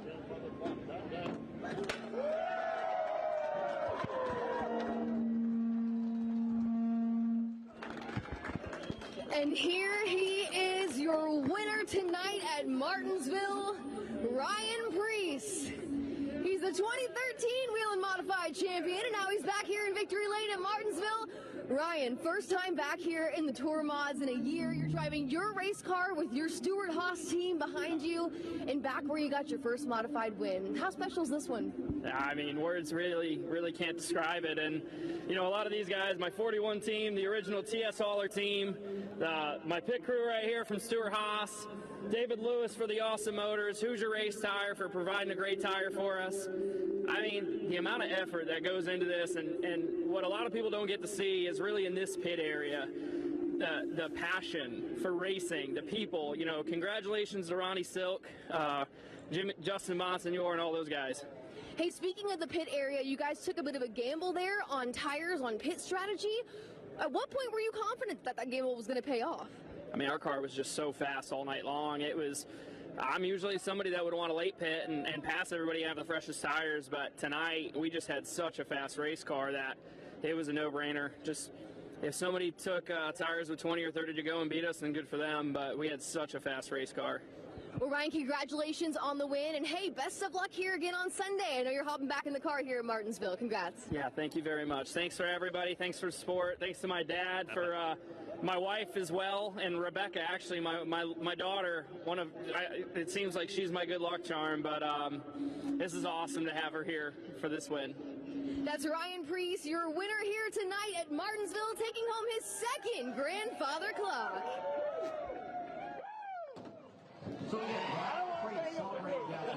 how about Ryan Preece getting the win here tonight at Martinsville? What a moment for this team. There's the Stewart-Haas team, the Cole Custer pit crew, folks from Robert Yates Racing getting the opportunity, the engine shop there that put the engines under these modified cars. Steve Post coming in for the radio interview, tonight's race.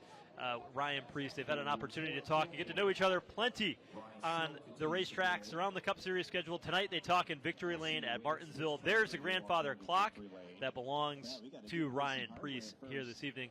Momentarily we'll have an opportunity to celebrate with our champion, Ron Silk, his car waiting in turn 4. They'll complete the race winner celebration now, and then Ron Silk will have an opportunity to roll in. Let's take a look, while we have a minute, at where some of the top finishers came home tonight. Ryan Preece, the race winner. Justin Bonsignor was second. Third, Patrick Emmerling. Matt Hirschman had a strong race car tonight, but just could not crack any better than a second-place effort, and then ended up falling back to fourth. Tyler Ripkema from the pole tonight. Good effort by that Owego, New York, number 32, the family Ripkema car. A great way for them to end their season with a top 5 finish and a good solid pole effort earlier in the day today. Champion Ronnie Silk was 6th. J.B. Fortin rallied against quite a bit of adversity for that team here this season. Came home 7th. Max McLaughlin slipped back to 8th. Had a very quick race car starting 24th today. Andrew Krause and Bobby Labonte rounded out the top 10. Ryan Newman was 11th. Tommy Catalano led some laps, was 12th. Good run for Joey Coulter, one of his best in the Whelen Modified Tour, for 13th. Anthony Cecily had some trouble, was 14th.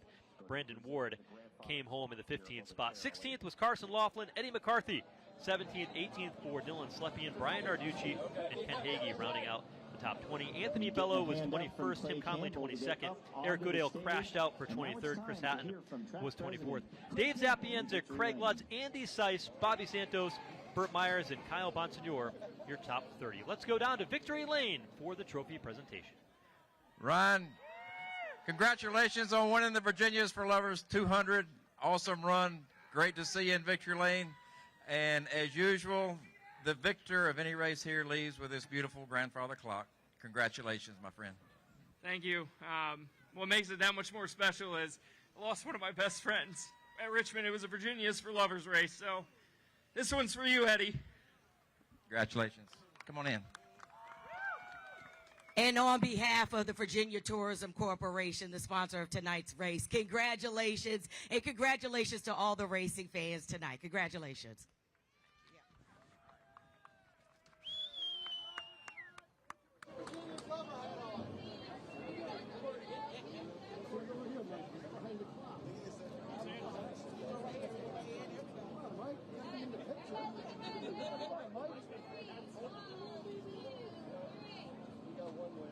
Happy family down at Victory Lane. Ryan Preece, his wife Heather, who they used to race against each other in the SK Modified division at the Stafford Motor Speedway. Heather, a talented racer as well in her own right, and their daughter Rebecca joining them in Victory Lane here tonight. Their first Victory Lane photo as a family here at Martinsville. Track president Clay Campbell coming in to be able to offer congratulations to the winning family today. Clay Campbell, the grandson of Clay Earls, who built this racetrack, who made Martinsville Speedway and has been part of this program for many, many years, part of the fabric of racing here at Martinsville for sure. Clay Campbell offering the congratulation, presenting the grandfather clock tonight for the win, and the Virginia is for Racing Lovers 200 for Ryan Preece. The team will do the hat dance and then continue on with the celebration tonight. But what a moment for this team, and certainly a big lift for all of them. Jeff Preece, Ryan's dad, heavily invested and involved in this team as well. Had a big part in the celebration as well. And to see the 41 and 00 teams down there from Stewart-Haas, great feeling for that entire team as well. So lots of smiles down here for Ryan Preece and team. are taking in right now. One of the things that are special here at Martinsville. And the celebration, I'm sure, will go well into the weekend for this entire group. You know, earlier today, we had that 21 car for the Wood Brothers, driven by Donnie Allison, pacing the field, the 75-year in the history. Well, during qualifying, I went down and I talked with Leonard Wood, and we stood just at the inside of Turn 2 as the cars were qualifying, and he said, "You've got a show on your hands here tonight," was the words from Leonard Wood, and we had that tonight. What a show. We had cautions for sure that played a factor. Ron Silk somehow avoided all kinds of challenges.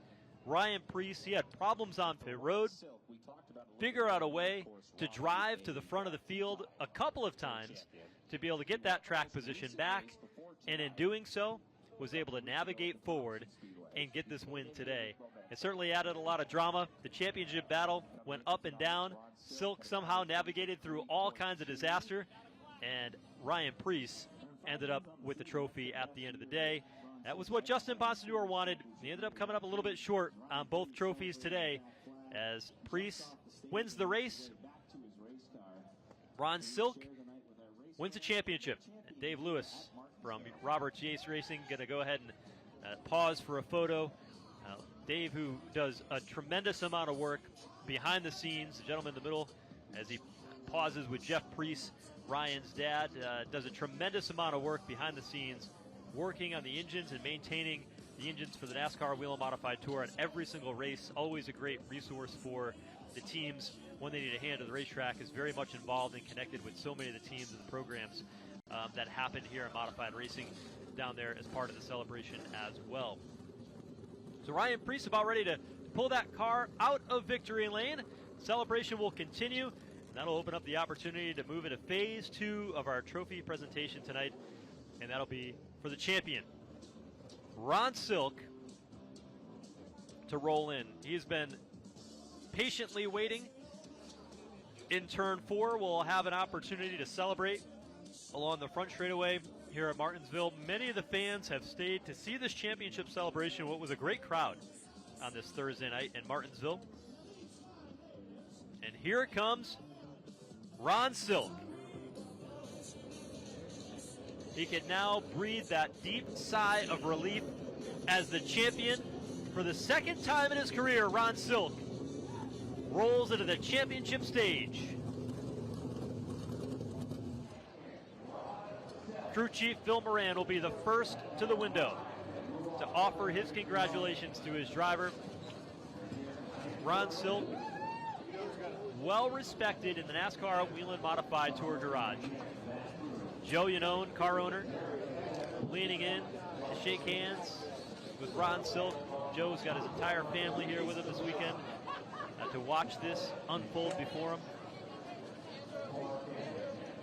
Ron's wife, married just a few years, coming in offering her congratulations, and he is able to get the job done here for a second time in his career.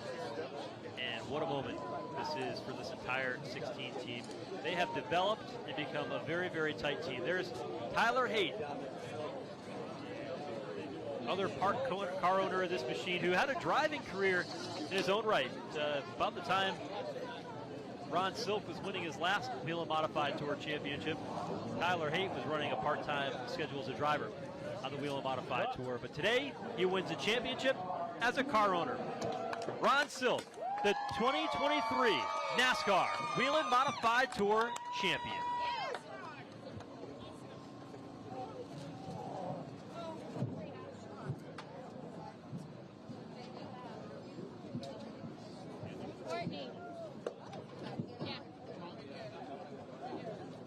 Congratulations all around for the entire team. The 16 team that navigated a fierce championship battle that was hard not to talk about all season long. It's time for the trophy presentation. Let's go trackside to our championship stage and the award of the 2023 NASCAR Whelen Modified Tour Championship Trophy.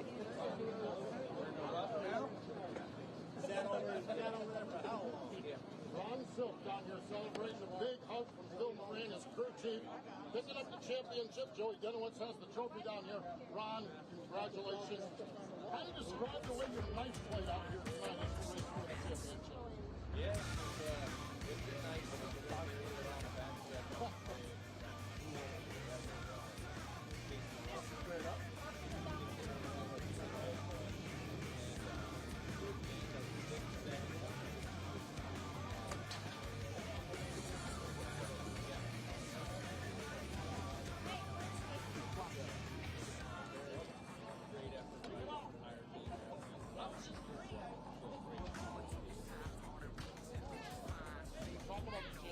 What a battle. You and Doug both 5 wins on the season, kind of toe-to-toe. What's the satisfaction of kind of going toe-to-toe and racing somebody for a championship? While we wait for the championship trophy to be awarded to Ron Silk, the live radio broadcast, Steve Post from the Motor Racing Network stepping in to offer the interview. And once that is clear, the trophy presentation will take place and award Ron Silk his second crown. And a much anticipated and waited and desired moment for Silk. Interview complete. Let's go trackside to the presentation. It's been so fun to watch you and your team battle the best modified drivers in the world all season long on behalf of NASCAR. And the millions of fans around the world. Congratulations on the 2023 NASCAR Whelen Modified Tour Championship.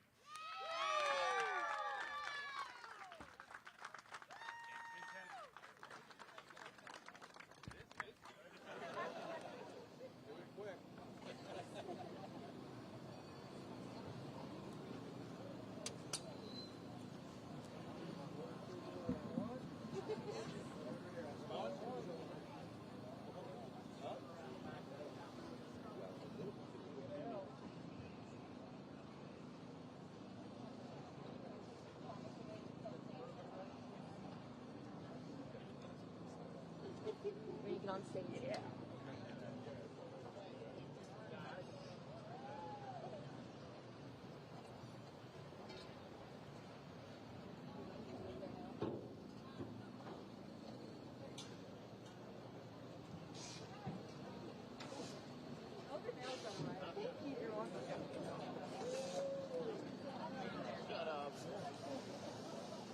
Once Kimmy's done with the presentation, we'll hop in and get an interview and then they'll straight champagne. So just letting you know that that's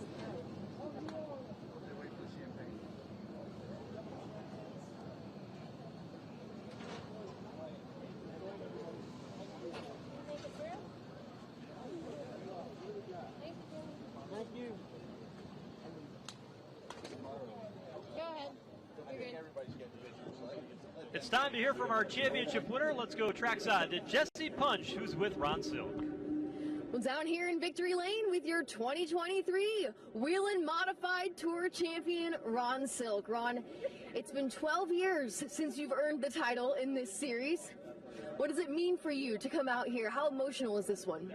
Yeah, it's great. I mean, we're super happy to win. It's a long season, a lot of effort goes into this. Just can't thank everyone enough that's a part of this. I'm lucky to be a part of it, a lucky guy that gets to drive it. But my car owners, Tyler Haight, Joe Yanone, my crew chief, Phil Moran, Bob Tulipani, that do so much work on these cars, and it just feels good to reward the team with the championship. It's satisfying for sure. You and Phil, this only being your second season paired up, what do you think having so much success this early says about the potential future you guys have together? Yeah, well, we want to, try and keep this up and keep winning races, but it's never easy. We're going to work hard over the winter and try and be better next year than we were this year. Ron, congratulations on the championship. I know it's been a little bit of a post-race celebration up here, but now you get an opportunity to go celebrate with your team. Congratulations. Yeah, thank you. I'm looking forward to it. That's Ron Silk. He's your 2023 Whelen Modified Tour Champion.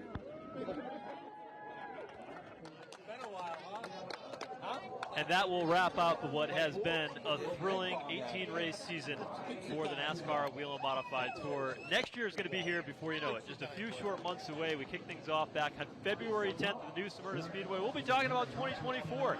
Before you know it, a year from now, we'll be right back here at Martinsville celebrating the next Whelen Modified Tour champion. Congratulations again to the 16 team, Height Unone Racing, and Ron Silk, the entire group that was able to accomplish what they have accomplished this season in an outstanding and dramatic battle that they'll be talking about for many, many years to come. The celebration, I'm sure, will run well into the night here tonight at Martinsville as this team will navigate back up north and get ready to run a continued race this weekend. The racing doesn't stop for them, but the NASCAR Whelen Modified Tour schedule has come to a conclusion, and what a year it has been. It's been fun having you along with us all season long on Flow Racing and as part of our NBC Sports coverage. We appreciate your continued support of the broadcast and the team, for the entire group that makes these broadcasts happen. All the team that work back in Charlotte, Matt Strickard, his entire team that keep these broadcasts up and on the air along the way. Tim DeRoyan and his entire production team, Viewpoint Productions group, that make these broadcasts work the way they do, and all the people behind the scenes in the various cities that we've traveled to over the past 18 races that bring you the coverage of the Whelen Modified Tour season. It takes a lot to put these broadcasts on, and we appreciate the fact that you have joined us along the way for every step of the way, going right back to the start of the 75th season of NASCAR at the new Smyrna Speedway. It's been a fantastic year. Martinsville is where it came to conclusion. A bit of history in the past, a bit of drama when the green flag flew, because the focus tonight was on the champion. And at the end of the day, it was a driver who was able to navigate the drama, navigate the chaos that happened here at Martinsville tonight, and came away with the win. That ended up being Ryan Preece to win the victory. But at the end of the day, the stress, it went to Ronnie Silk as he became the 2023 NASCAR Whelen Modified Tour champion. Copyrighted telecast may not be reproduced, retransmitted, or used in any form without the authorized written consent of NASCAR Broadcasting. NASCAR would like to thank all of our fans for your support, and we hope you enjoyed today's broadcast.